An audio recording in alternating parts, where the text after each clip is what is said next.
Good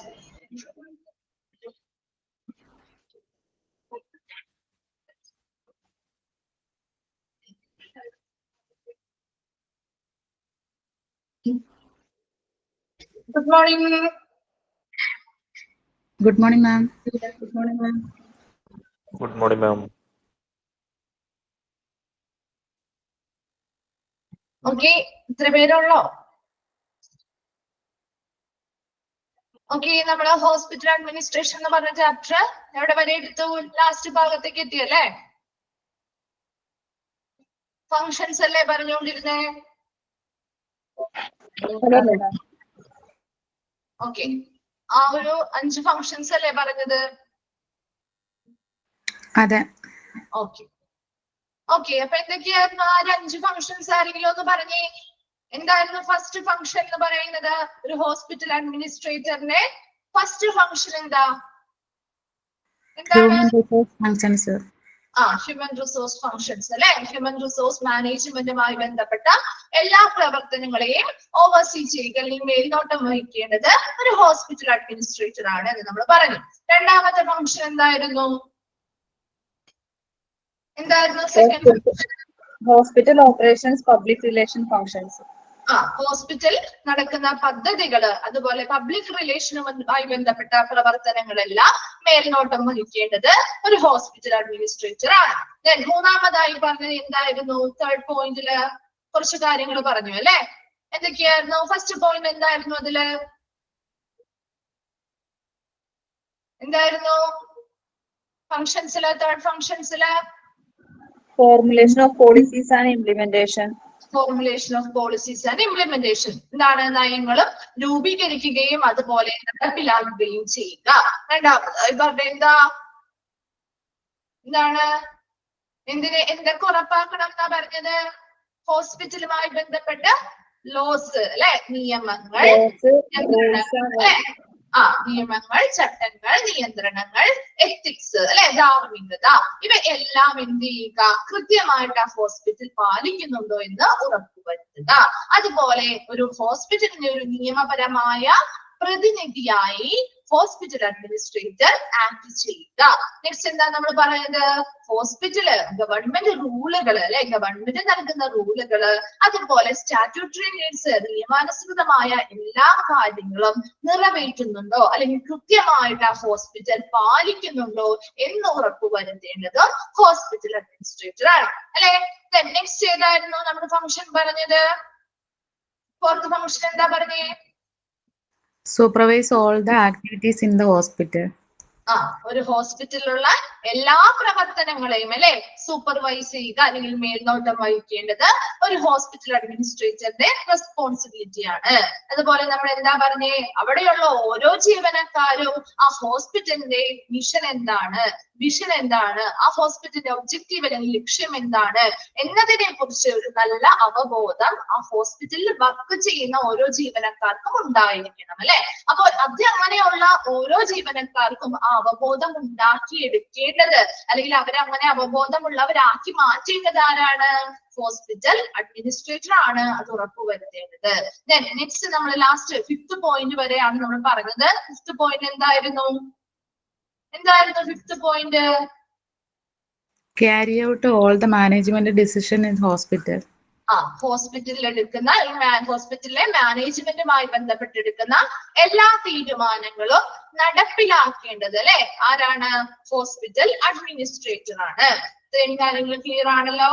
next ഭാഗത്തേക്ക് പോവാം.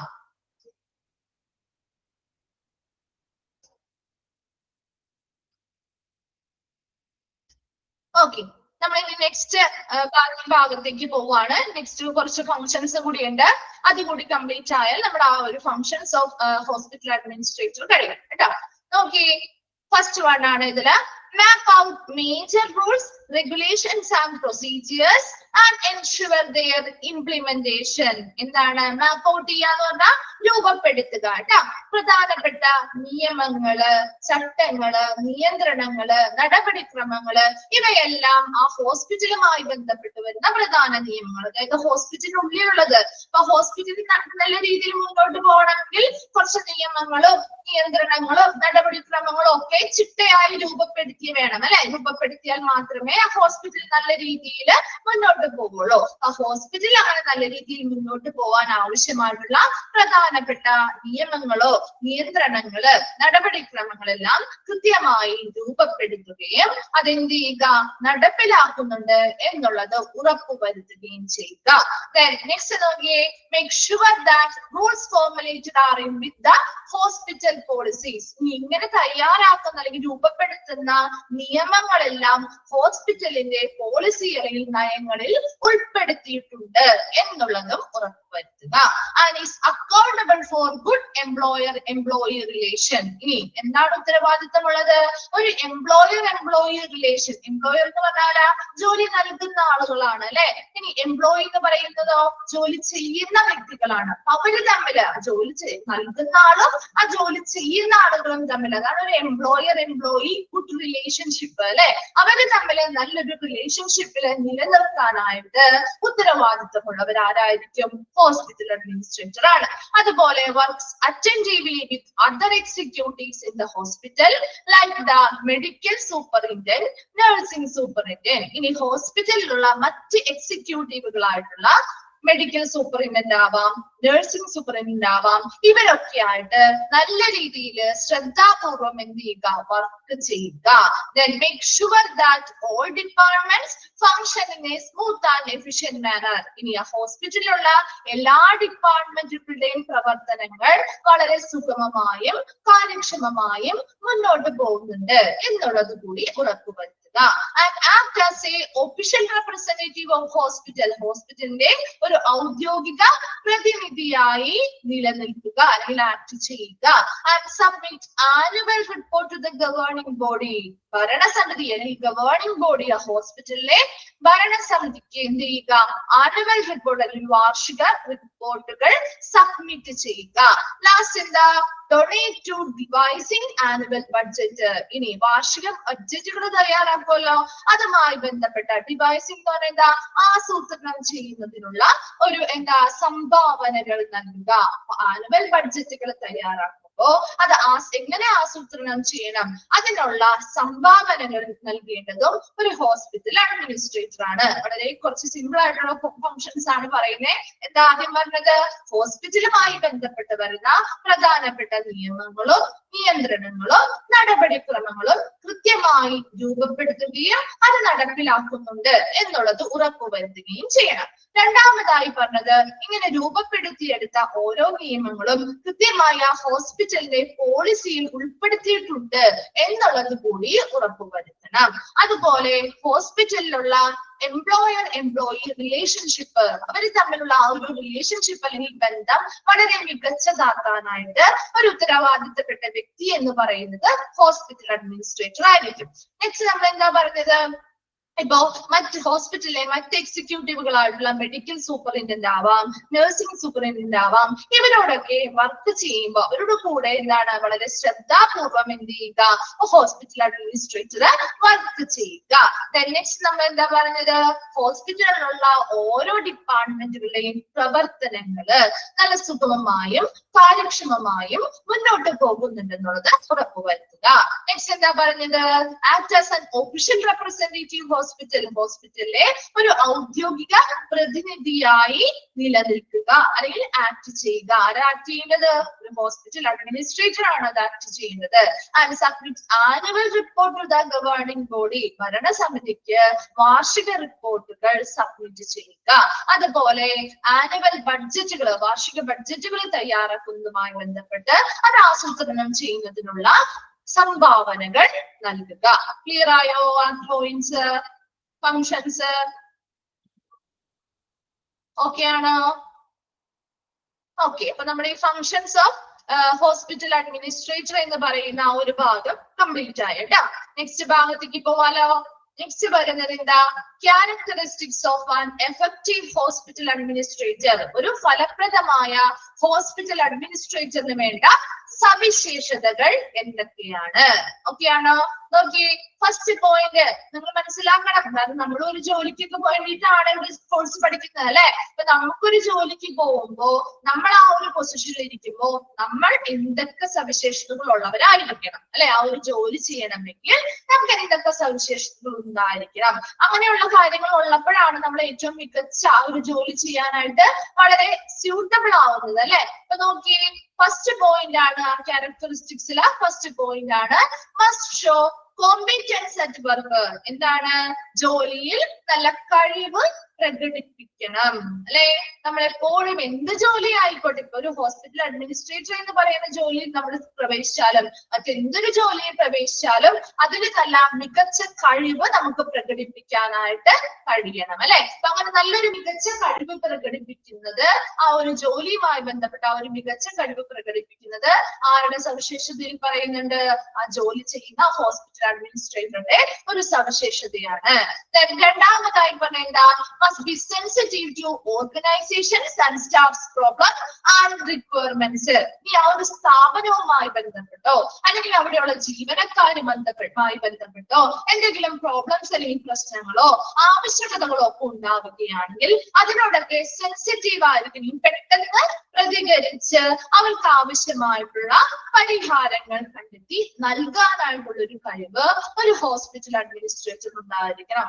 പല സിറ്റുവേഷൻസ് നമ്മൾ ഫേസ് ചെയ്യേണ്ടതായിട്ട് വരും അല്ലെ. ഇപ്പൊ ഹോസ്പിറ്റലിൽ എന്തെങ്കിലും പെട്ടെന്നുള്ള ഇപ്പൊ സ്റ്റാഫുകളുടെ ഇടയിൽ എന്തെങ്കിലും പ്രശ്നങ്ങൾ ഉണ്ടാവാം, അല്ലെങ്കിൽ ആ ഒരു സ്ഥാപനവുമായി ബന്ധപ്പെട്ട് എന്തെങ്കിലും പ്രശ്നങ്ങൾ ഉണ്ടാവും, അല്ലെങ്കിൽ ചിലപ്പോൾ ജീവനക്കാർക്കോ അവിടുത്തെ പേഷ്യൻസിനോ എന്തെങ്കിലും ആവശ്യകതകൾ ഉണ്ടാവാം. അവയെല്ലാം കണ്ടറിഞ്ഞ് അതിനനുസരിച്ച് അത് മനസ്സിലാക്കി അതിനോട് പെട്ടെന്ന് പ്രതികരിച്ച് ആവശ്യമായിട്ടുള്ള ഉചിതമായ തീരുമാനങ്ങൾ എടുക്കാനുള്ള ഒരു കഴിവ് ആർക്കുണ്ടായിരിക്കണം? ഒരു ഹോസ്പിറ്റൽ അഡ്മിനിസ്ട്രേറ്ററിന് ഉണ്ടായിരിക്കണം. മൂന്നാമതായി പറയുന്നത് has the capacity to foresee and plan. എന്താണ്? എല്ലാ കാര്യങ്ങളും മുൻകൂട്ടി കാണാനും ആസൂത്രണം ചെയ്യാനുമുള്ളൊരു കഴിവുണ്ടായിരിക്കണം അല്ലെ. നമ്മുടെ ആണെങ്കിലും നമ്മൾ ഒരു ഒരു സ്ഥാപനം നടത്തുന്നു, നമ്മൾ ഒരാളെ അപ്പോയിന്റ്മെന്റ് ചെയ്യുന്ന സമയത്ത് ആ ഒരു വ്യക്തിയോട് നമ്മുടെ വീടുകളിലാണെങ്കിൽ നമ്മൾ ഒരു ജോലിക്കാരനെ വെക്കുകയാണെന്ന് വിചാരിക്കുക. ആ വെക്കുന്ന ഒരാളോട് നമ്മൾ എപ്പോഴും നിങ്ങൾ അത് ചെയ്യൂ, നിങ്ങൾ ഇത് ചെയ്യണം, ഇത് കഴിഞ്ഞിട്ട് അടുത്ത ജോലി ഇതാണ് ചെയ്യേണ്ടത് എന്ന് പറഞ്ഞ് മനസ്സിലാക്കി അവരെ കൊണ്ട് കമ്പൽ ചെയ്ത് ചെയ്യിപ്പിക്കുന്നതിനോടാണോ അതോ സ്വയം മനസ്സിലാക്കി അറിഞ്ഞു ചെയ്യുന്നവരോടാണോ നമുക്ക് താല്പര്യം കൂടുക? ആരോടായിരിക്കും? അറിഞ്ഞ് ചെയ്യുന്നവരോടായിരിക്കും അല്ലെ. എപ്പോഴും നമ്മൾ പറഞ്ഞ് പിന്നാലെ നടന്ന് അവരോട് നമുക്ക് അത്രയും താല്പര്യം തോന്നില്ല. അതേസമയം സ്വയം അറിഞ്ഞ് എല്ലാ കാര്യങ്ങളും മുൻകൂട്ടി കണ്ട് എല്ലാം പ്ലാൻ ചെയ്ത് ചെയ്യുന്ന ഒരാളോടാണെങ്കിൽ നമുക്ക് ഇഷ്ടം തോന്നും. ഇവിടെ അതുപോലെ തന്നെയാണ്. എന്താണ്? ഒരു ഹോസ്പിറ്റൽ അഡ്മിനിസ്ട്രേറ്റർ ആ ഹോസ്പിറ്റലുമായി ബന്ധപ്പെട്ട എല്ലാ പ്രവർത്തനങ്ങളും മുൻകൂട്ടി ആസൂത്രണം ചെയ്യുകയും അതിനനുസരിച്ച് പ്ലാനിങ് കാര്യങ്ങൾ അല്ലെ മുൻകൂട്ടി കണ്ടുകൊണ്ട് എല്ലാ കാര്യങ്ങളും ആസൂത്രണം ചെയ്യണം. അതിനുള്ളൊരു കഴിവ് ഒരു ഹോസ്പിറ്റൽ അഡ്മിനിസ്ട്രേറ്റർ ഉണ്ടായിരിക്കണം. നെക്സ്റ്റ് പറയുന്നത് എന്താ? has the ability to produce new and creative ideas. പുതിയതും ക്രിയാത്മകവുമായിട്ടുള്ള ആശയങ്ങൾ രൂപപ്പെടുത്താനുള്ളൊരു കഴിവുണ്ടായിരിക്കണം. has the ability to produce new and creative ideas. ഇപ്പൊ ഒരു സർവീസ് ഹോസ്പിറ്റലിൽ കൊണ്ടുവരുന്നതാവാം, അല്ലെങ്കിൽ പേഷ്യൻസിന് കൊടുക്കുന്ന ട്രീറ്റ്മെന്റോ പരിശീലനവുമായി ബന്ധപ്പെട്ടുള്ള എല്ലാ കാര്യങ്ങളിലും പുതിയ പുതിയ ആശയങ്ങൾ ഡെവലപ്പ് ചെയ്യാനും പ്രൊഡ്യൂസ് ചെയ്യാനും അല്ലെങ്കിൽ ക്രിയാത്മകമായ ആശയങ്ങൾ കൊണ്ടുവരാനുമുള്ളൊരു കഴിവ് ആർക്കുണ്ടായിരിക്കണം? ഹോസ്പിറ്റൽ അഡ്മിനിസ്ട്രേറ്റർ ഉണ്ടായിരിക്കണം. Then it has the capacity to coordinate, organize and distribute resources. ഇനി എന്താ? ആ ഹോസ്പിറ്റലിലുള്ള റിസോഴ്സുകള്, ആ ഹോസ്പിറ്റലിലെ വിഭവങ്ങൾ എന്ന് പറയുമ്പോ അല്ല എല്ലാ വിധം വരും അല്ലെ. ആ ഹോസ്പിറ്റലിൽ ഇപ്പൊ പെട്ടെന്ന് ഒരു സ്റ്റാഫിനെയാണ് ആവശ്യമായി വരുന്നതെങ്കിൽ അതൊരു റിസോഴ്സ് ആണ്. ആ റിസോഴ്സ് എന്ത് ചെയ്യണം? ഹോസ്പിറ്റൽ അഡ്മിനിസ്ട്രേറ്ററിന്റെ ഭാഗത്താണ് ആ ഒരു റിസോഴ്സ് വേണം എന്നുള്ള ഒരു ആവശ്യം വരുന്നത്. അപ്പൊ അവരെന്താ ചെയ്യേണ്ടത്? സ്റ്റാഫുകളെയാണ് ആവശ്യമെങ്കിൽ ആവശ്യമായിട്ടുള്ള കാര്യങ്ങളൊക്കെ ഏകോപിപ്പിച്ചുകൊണ്ട് അത് ഓർഗനൈസ് ചെയ്യുക, സംഘടിപ്പിച്ചുകൊണ്ട് വിതരണം ചെയ്യുക, ഡിസ്ട്രിബ്യൂഷൻ നടത്തുക. ഇനി എന്തെങ്കിലും മെറ്റീരിയൽസ് അല്ലെങ്കിൽ മെഷീൻസോ മെഷീനറീസോ കാര്യങ്ങളോ ആണ് ആവശ്യമായി വരുന്നെങ്കിൽ അതിനെന്ത് ചെയ്യുക? കൃത്യമായി കോർഡിനേറ്റ് ചെയ്ത് ഓർഗനൈസ് ചെയ്ത് അതെന്ത് ചെയ്യുക?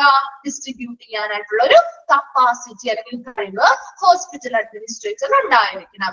നെക്സ്റ്റ് വരുന്നത് എന്താ must be able to delegate work and make efficient use of his or her own time.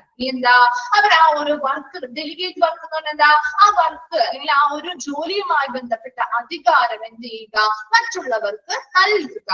എന്താണ് ഇപ്പൊ ഇവിടെ ഹോസ്പിറ്റലിൽ ഒത്തിരി ജീവനക്കാരുണ്ട് അല്ലെ. അപ്പൊ ഓരോ ജീവനക്കാരുടെയും കഴിവുകൾ മനസ്സിലാക്കി അവർക്കനുസരിച്ചുള്ള വർക്കുകൾ എന്ത് ചെയ്യുക അസൈൻ ചെയ്ത് നൽകുക.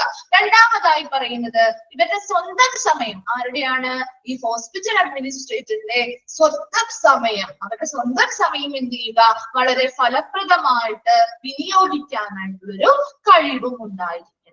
And ability to persuade and develop people. ഇനി എന്താണ് പെർസ്വേഡ് ചെയ്യുക എന്ന് പറഞ്ഞാൽ എന്താ അവരെ പ്രേരിപ്പിക്കാനുള്ള ഒരു കഴിവുണ്ടായിരിക്കണം. മറ്റുള്ളവരെ പ്രേരിപ്പിച്ച് അല്ലെങ്കിൽ അവരെ ഒന്ന് പ്രോത്സാഹിപ്പിച്ച് അവരെ പ്രേരിപ്പിച്ച് പുതിയ പുതിയ കാര്യങ്ങൾ എന്ത് ചെയ്യുക ആളുകളെ കൊണ്ട് വികസിപ്പിച്ചെടുക്കാനായിട്ടുള്ളൊരു കഴിവുണ്ടായിരിക്കണം.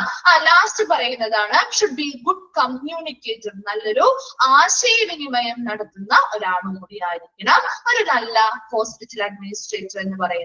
അപ്പൊ എന്തൊക്കെയായിരുന്നു അവരുടെ സവിശേഷതകൾ നമ്മൾ പറഞ്ഞത്? ഫസ്റ്റ് പറഞ്ഞ എന്താ ജോലിയിൽ മികച്ച കഴിവ് പ്രകടിപ്പിച്ചിരിക്കണം അല്ലെ. പ്രകടിപ്പിക്കേണ്ട ഒരു കഴിവ് ഉണ്ടായിരിക്കണം. കാരണം എന്താ എപ്പോഴും നല്ല മികച്ച രീതിയിൽ നമ്മുടെ ജോലി ചെയ്യുന്നുണ്ടെങ്കിൽ മാത്രമേ നമുക്ക് അവിടെ എന്തുണ്ടാവുള്ളൂ സ്ഥാനം ഉണ്ടാവുള്ളൂ അല്ലെ. എപ്പോഴും എല്ലാവരിലും നമുക്ക് തരുന്ന ഡ്യൂട്ടി എന്താണോ അത് മികച്ചതായി നമ്മുടേതായ മാക്സിമത്തിൽ നമ്മൾ ചെയ്യാനായിട്ട് ശ്രമിക്കുക. അപ്പോഴാണ് നമുക്ക് അവിടെ ഒരു വില ഉണ്ടാവുന്നത് അല്ലെ. എപ്പോഴും നല്ലൊരു മികച്ച കഴിവ് ആ ഒരു ജോലിയിൽ അവർ പ്രകടിപ്പിക്കണം. രണ്ടാമതായി പറഞ്ഞത് എന്താ ആ ഹോസ്പിറ്റൽ എന്ന് പറയുന്ന സ്ഥാപനവുമായി ബന്ധപ്പെട്ട് പല പ്രശ്നങ്ങളും നമ്മൾ ഫേസ് ചെയ്യേണ്ടതായിട്ട് വരും. അല്ലെങ്കിൽ അവിടുത്തെ ജീവനക്കാരുമായി ബന്ധപ്പെട്ട പ്രോബ്ലംസ് ഉണ്ടാവും. അവരുടെ പല ആവശ്യകതകളും നിറവേറ്റി കൊടുക്കേണ്ടതായിട്ടുണ്ടാവും. ഈ കാര്യങ്ങളെല്ലാം വരുമ്പോ അവിടെ എന്താ ചെയ്യേണ്ടത്? കൃത്യമായി കാര്യങ്ങൾ മനസ്സിലാക്കി ഉചിതമായ തീരുമാനങ്ങൾ എടുക്കാനുള്ളൊരു കഴിവ് അല്ലെങ്കിൽ പെട്ടെന്ന് അതിനോട് പ്രതികരിച്ച് തീരുമാനങ്ങൾ എടുക്കാനുള്ളൊരു കഴിവ് ഹോസ്പിറ്റൽ അഡ്മിനിസ്ട്രേറ്റർ ഉണ്ടായിരിക്കണം. മൂന്നാമതായി പറഞ്ഞത് എല്ലാ കാര്യങ്ങളും മുൻകൂട്ടി കാണാനും ആസൂത്രണം ചെയ്യാനുമുള്ളൊരു കഴിവുണ്ടായിരിക്കണം. നാലാമതായി പറഞ്ഞ എന്താ പുതിയ പുതിയ കാര്യങ്ങൾ അല്ലെങ്കിൽ പുതിയ ക്രിയാത്മകമായിട്ടുള്ള ആശയങ്ങള് ഡെവലപ്പ് ചെയ്യാൻ അല്ലെങ്കിൽ പ്രൊഡ്യൂസ് ചെയ്യാനായിട്ടുള്ളൊരു കഴിവുണ്ടായിരിക്കണം. അതുപോലെ തന്നെ എന്താ ഡിസ്ട്രിബ്യൂട്ട് റിസോഴ്സുകൾ അവിടുത്തെ വിഭവങ്ങൾ ഒരു സ്റ്റാഫിനെയാണ് ആവശ്യമെങ്കിലോ അല്ലെങ്കിൽ ഒരു എന്തെങ്കിലും മെഷീൻസോ അല്ലെങ്കിൽ മെറ്റീരിയൽസോ ആണ് ആവശ്യമെങ്കിലോ ഇവയെല്ലാം കൃത്യമായിട്ട് കോർഡിനേറ്റ് ചെയ്ത് ഓർഗനൈസ് ചെയ്ത് അത് വിതരണം ചെയ്യാൻ അല്ലെങ്കിൽ ഡിസ്ട്രിബ്യൂട്ട് ചെയ്യാനുള്ള ഒരു കഴിവുണ്ടായിരിക്കണം. അതുപോലെ ഓരോ ജീവനക്കാർക്കും അവരുടെ കഴിവുകൾ മനസ്സിലാക്കി ഓരോ ഡ്യൂട്ടീസും കൃത്യമായിട്ട് ചെയ്യാനുള്ള കഴിവുള്ള ആളുകളിലേക്ക് തന്നെ ആ ഒരു ഡ്യൂട്ടി അല്ലെങ്കിൽ അധികാരം ഏൽപ്പിക്കാനുള്ള ഒരു കഴിവുണ്ടായിരിക്കണം. അതുപോലെ അവരുടെ സ്വന്തം സമയം കൃത്യമായിട്ട് ഫലപ്രദമായി വിനിയോഗിക്കാനുള്ള ഒരു കഴിവുണ്ടായിരിക്കണം. അതുപോലെ മറ്റുള്ളവരെ പ്രേരിപ്പിച്ച് പുതിയ പുതിയ കാര്യങ്ങൾ വികസിപ്പിച്ചെടുക്കാനുള്ള ഒരു കഴിവുണ്ടായിരിക്കണം. ലാസ്റ്റ് പറയുന്ന നല്ലൊരു കമ്മ്യൂണിക്കേഷൻ നല്ല രീതിയിൽ ആശയവിനിമയം നടത്തുന്ന ഒരാള് കൂടിയായിരിക്കണം ഒരു നല്ല ഫലപ്രദമായ ഒരു ഹോസ്പിറ്റൽ അഡ്മിനിസ്ട്രേറ്റർ എന്ന് പറയുന്നത്. ക്ലിയർ ആയോ? ആരെ ക്യാരക്ടറിസ്റ്റിക്സ് ക്ലിയർ ആണോ? ഓക്കെ. ലാസ്റ്റ് ഭാഗത്തേക്ക് നമ്മൾ കടക്കാണ്. ബില്ലിംഗ് സ്പെഷ്യലിസ്റ്റ് കേട്ടാ. ബില്ലിംഗ് സ്പെഷ്യലിസ്റ്റ് നോക്കി. ബില്ലിംഗ് സ്പെഷ്യലിസ്റ്റിന്റെ അവിടെ വേറൊരു പേരും കൂടി ഒന്ന് എഴുതി വെച്ചേ. മറ്റൊരു പേരാണ് ബില്ലിംഗ് ക്ലർക്ക് കേട്ടാ. ബില്ലിംഗ് സ്പെഷ്യലിസ്റ്റിനെ മറ്റൊരു പേരാണ് ബില്ലിംഗ് ക്ലർക്ക്.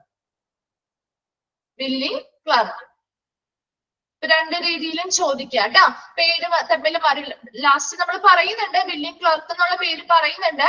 അന്നേരം നിങ്ങൾക്ക് ഒരു കൺഫ്യൂഷൻ വരാതിരിക്കാൻ വേണ്ടിയിട്ടാണ് ആദ്യമേ പറഞ്ഞത് കേട്ടോ. ബില്ലിംഗ് സ്പെഷ്യലിസ്റ്റ് അല്ലെങ്കിൽ ബില്ലിംഗ് ക്ലർക്ക് എന്ന് കൂടി അറിയപ്പെടുന്നുണ്ട്. നോക്കി ബില്ലിംഗ് സ്പെഷ്യലിസ്റ്റ് അല്ലെങ്കിൽ ബില്ലിംഗ് ക്ലർക്കിന്റെ ഡ്യൂട്ടീസ് എന്തൊക്കെയാണ്?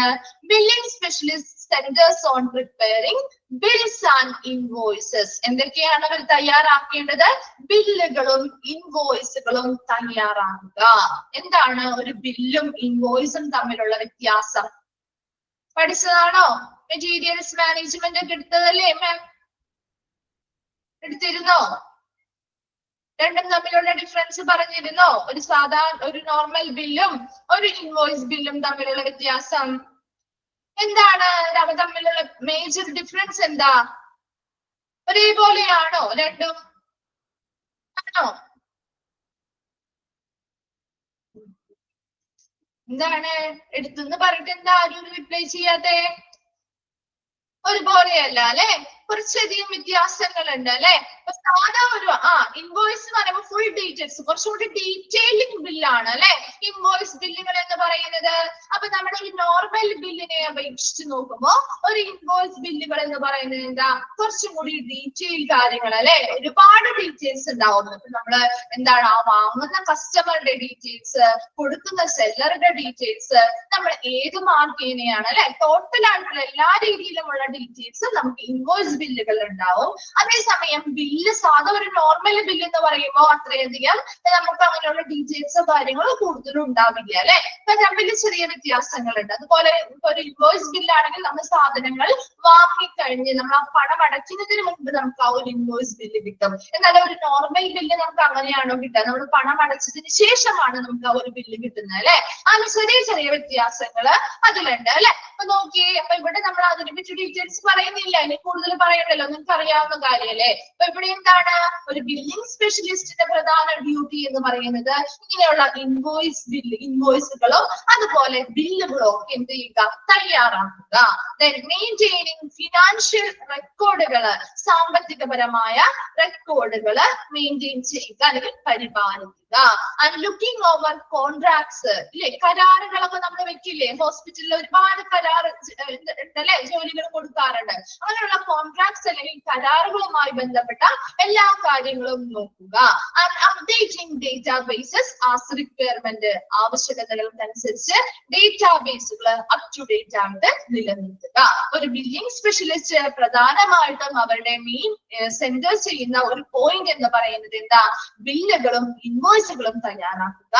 അതുപോലെ ഫിനാൻഷ്യൽ റെക്കോർഡുകൾ, ഈ സാമ്പത്തികപരമായ റിപ്പോർട്ടുകൾ അല്ലെങ്കിൽ റെക്കോർഡുകളൊക്കെ കൃത്യമായിട്ട് പരിപാലിക്കുക. അതുപോലെ കരാറുകളൊക്കെ കൃത്യമായി നോക്കുക. ആവശ്യകതകൾക്കനുസരിച്ച് ഡേറ്റാബേസുകൾ കൃത്യമായി അപ് ടു ഡേറ്റ് ആക്കി നിലനിർത്തുക. Then the job also necessitates seeing to that all information is entered correctly and making financial reports. ഇനി ഒരു ഫിനാൻഷ്യൽ റിപ്പോർട്ട് തയ്യാറാക്കുമ്പോൾ അവരുടെ ജോലിയുമായി ബന്ധപ്പെട്ട ഏറ്റവും അത്യാവശ്യമായി ചെയ്യേണ്ട ഒരു കാര്യം എന്ന് പറയുന്നത് എന്തായിരിക്കും? That all information is entered correctly and making financial report. അല്ലെ, ഒരു ഫിനാൻഷ്യൽ റിപ്പോർട്ട് തയ്യാറാക്കും അവിടെ കൊടുക്കുന്ന എൻട്രി ചെയ്ത് കൊടുക്കുന്ന അല്ലെങ്കിൽ നൽകുന്ന എല്ലാ ഇൻഫർമേഷൻസും കറക്റ്റ് ആയിരിക്കണം അല്ലെങ്കിൽ കൃത്യമായിരിക്കണം അല്ലെ. അല്ലെന്നുണ്ടെങ്കിലോ ആ ഒരു ഫിനാൻഷ്യൽ റിപ്പോർട്ടില് വ്യത്യാസങ്ങൾ വരാം അല്ലെ. ഇൻകറക്റ്റ് ആയിട്ടുള്ള അല്ലെങ്കിൽ ശരിയല്ലാത്തതായിട്ടുള്ള ഇൻഫർമേഷൻസ് കൊടുക്കുമ്പോൾ അവിടെ ഫിനാൻഷ്യൽ റിപ്പോർട്ടുകൾ തെറ്റാവും അല്ലെ. അപ്പൊ അതുകൊണ്ട് തന്നെ അവരുടെ ജോലിയുമായി ബന്ധപ്പെട്ട് ഏറ്റവും അനിവാര്യമായും ശ്രദ്ധിക്കേണ്ടതായിട്ടുള്ള ഒരു കാര്യം എന്ന് പറയുന്നത് ഫിനാൻഷ്യൽ റിപ്പോർട്ടുകൾ തയ്യാറാക്കുമ്പോൾ എല്ലാ വിവരങ്ങളും വളരെ കൃത്യമായി തന്നെ നൽകുക എന്നുള്ളതാണ്. Then while their role is often overlooked owing to its back-end nature, billing clerks provide valuable support to clinicians in that they support providers to get paid for services rendered. ഇനി എന്താ പറയുന്നേ, ഇപ്പൊ ബില്ലിംഗ് സ്പെഷ്യലിസ്റ്റ് ഇവരെയൊക്കെ നമ്മൾ ഹോസ്പിറ്റലിൽ ചെല്ലുമ്പോൾ നമ്മൾ പെട്ടെന്ന് നമുക്ക് കാണാൻ പറ്റുന്ന ഒരു വിഭാഗമാണോ ഇവര്? നമ്മൾ കൂടുതലും ഫെമിലിയർ ആയിട്ടുള്ള ഒരു ഭാഗമാണോ ഇവരുടെ? ആണോ? ഒരു ബില്ല് നമ്മൾ തയ്യാറാക്കുന്നത് അല്ലെങ്കിൽ നമുക്ക് അവിടെ ഫ്രണ്ട് ഓഫീസ് ബാക്ക് ഓഫീസ് എന്നൊക്കെ പറഞ്ഞിട്ടുണ്ട് അല്ലെ. ഒരുപാട് സപ്പോർട്ടീവ് ആളുകൾ ഇരിക്കുന്നുണ്ട്. അവരുടെയൊക്കെ ഇങ്ങനെയാണ് എപ്പോഴും അവരുടെ ഒരു റോൾ എന്ന് പറയുന്നത് എന്താ, ബാക്ക് എൻഡ് നേച്ചർ ആണ് അല്ലെ. അവരെപ്പോഴും എന്താ പിന്നിൽ പ്രവർത്തിക്കുന്ന ആളുകൾ തന്നെ നമ്മൾ പറയാറ്. ഹോസ്പിറ്റലിൽ ഏറ്റവും കൂടുതൽ നമ്മൾ ഫെമിലിയർ ആയിട്ടുള്ളത് ആരാ? ഡോക്ടേഴ്സിനെ അറിയാം അല്ലെ. അതുപോലെ എന്താ ലാബ് അല്ലെങ്കിൽ നമ്മുടെ ആ ഒരു ഡിപ്പാർട്ട്മെന്റുകളുമായി ബന്ധപ്പെട്ട കുറച്ച് കാര്യങ്ങൾ നമുക്കറിയാം. എന്നാൽ അവരുടെ പിന്നിൽ ഒരുപാട് ആളുകൾ പ്രവർത്തിക്കുന്നുണ്ട് അല്ലെ. അതിനെ കുറിച്ച് നമുക്ക് അധികം എന്താണ് അവരുടെ പിന്നിൽ പ്രവർത്തിക്കുന്ന ആളുകളെ കുറിച്ച് നമ്മൾ അധികം ബോധവാന്മാരല്ല. എപ്പോഴും നമ്മൾ അവരെന്താ ചെയ്യാറ്, അവരുടെ ആ ഒരു റോള് പലപ്പോഴും അവഗണിക്കപ്പെടുകയാണ് ചെയ്യാറ് അല്ലെ. ആണോ? അവരെന്നാൽ അവരുടെ ഡ്യൂട്ടി കൃത്യമായിട്ട് ചെയ്യുന്നില്ലേ? എന്നാൽ പോലും അവർക്ക് ആവശ്യമായിട്ടുള്ള ഒരു പരിഗണന കിട്ടാറുണ്ടോ? ഇല്ല അല്ലെ. കാരണം എന്താ, അവര് നമ്മളെ ആ ഒരു നമ്മൾ കണ്ട് ചെയ്യുന്ന ആളുകളല്ല, അവര് ബാക്കിലിരുന്ന് സപ്പോർട്ട് ചെയ്യുന്ന ആളുകളാണ്. പക്ഷെ അവരവരുടെ ജോലി കൃത്യമായി ചെയ്തത് കൊണ്ടാണ് ആ ഹോസ്പിറ്റൽ നല്ല രീതിയിൽ മുന്നോട്ട് പോകുന്നത് അല്ലെ. അപ്പൊ എപ്പോഴും അവരുടെ ആ ഒരു ബാക്കിംഗ് നേച്ചർ അല്ലെങ്കിൽ പിന്നിൽ പ്രവർത്തിക്കുന്ന ആ ഒരു എന്താണ് സ്വഭാവം കൊണ്ട് തന്നെ എന്താണ് അവരെപ്പോഴും അവരുടെ ആ ഒരു പൊസിഷൻ എന്ന് പറയുന്നത് അവഗണിക്കപ്പെടാറാണ് അല്ലെ. പക്ഷേ ഇനി അങ്ങനെ ഒരു അവഗണിക്കപ്പെടുന്ന ഒരു റോൾ ആണെങ്കിൽ കൂടി അവർ കൃത്യമായിട്ട് അവരുടെ ജോലികൾ ചെയ്യുന്നുണ്ട്. അതുപോലെ അവിടുത്തെ ഓരോ ഡോക്ടേഴ്സ് അല്ലെങ്കിൽ ക്ലിനിഷ്യൻസിനും നല്ല രീതിയിലുള്ള ഒരു വാല്യുബിൾ സപ്പോർട്ടും ഇവര് നൽകുന്നുണ്ട് അല്ലെ. ഈ ബില്ലിംഗ് ക്ലർക്സ് അല്ലെങ്കിൽ ബില്ലിംഗ് സ്പെഷ്യലിസ്റ്റ് എന്ന് പറയുന്നത്.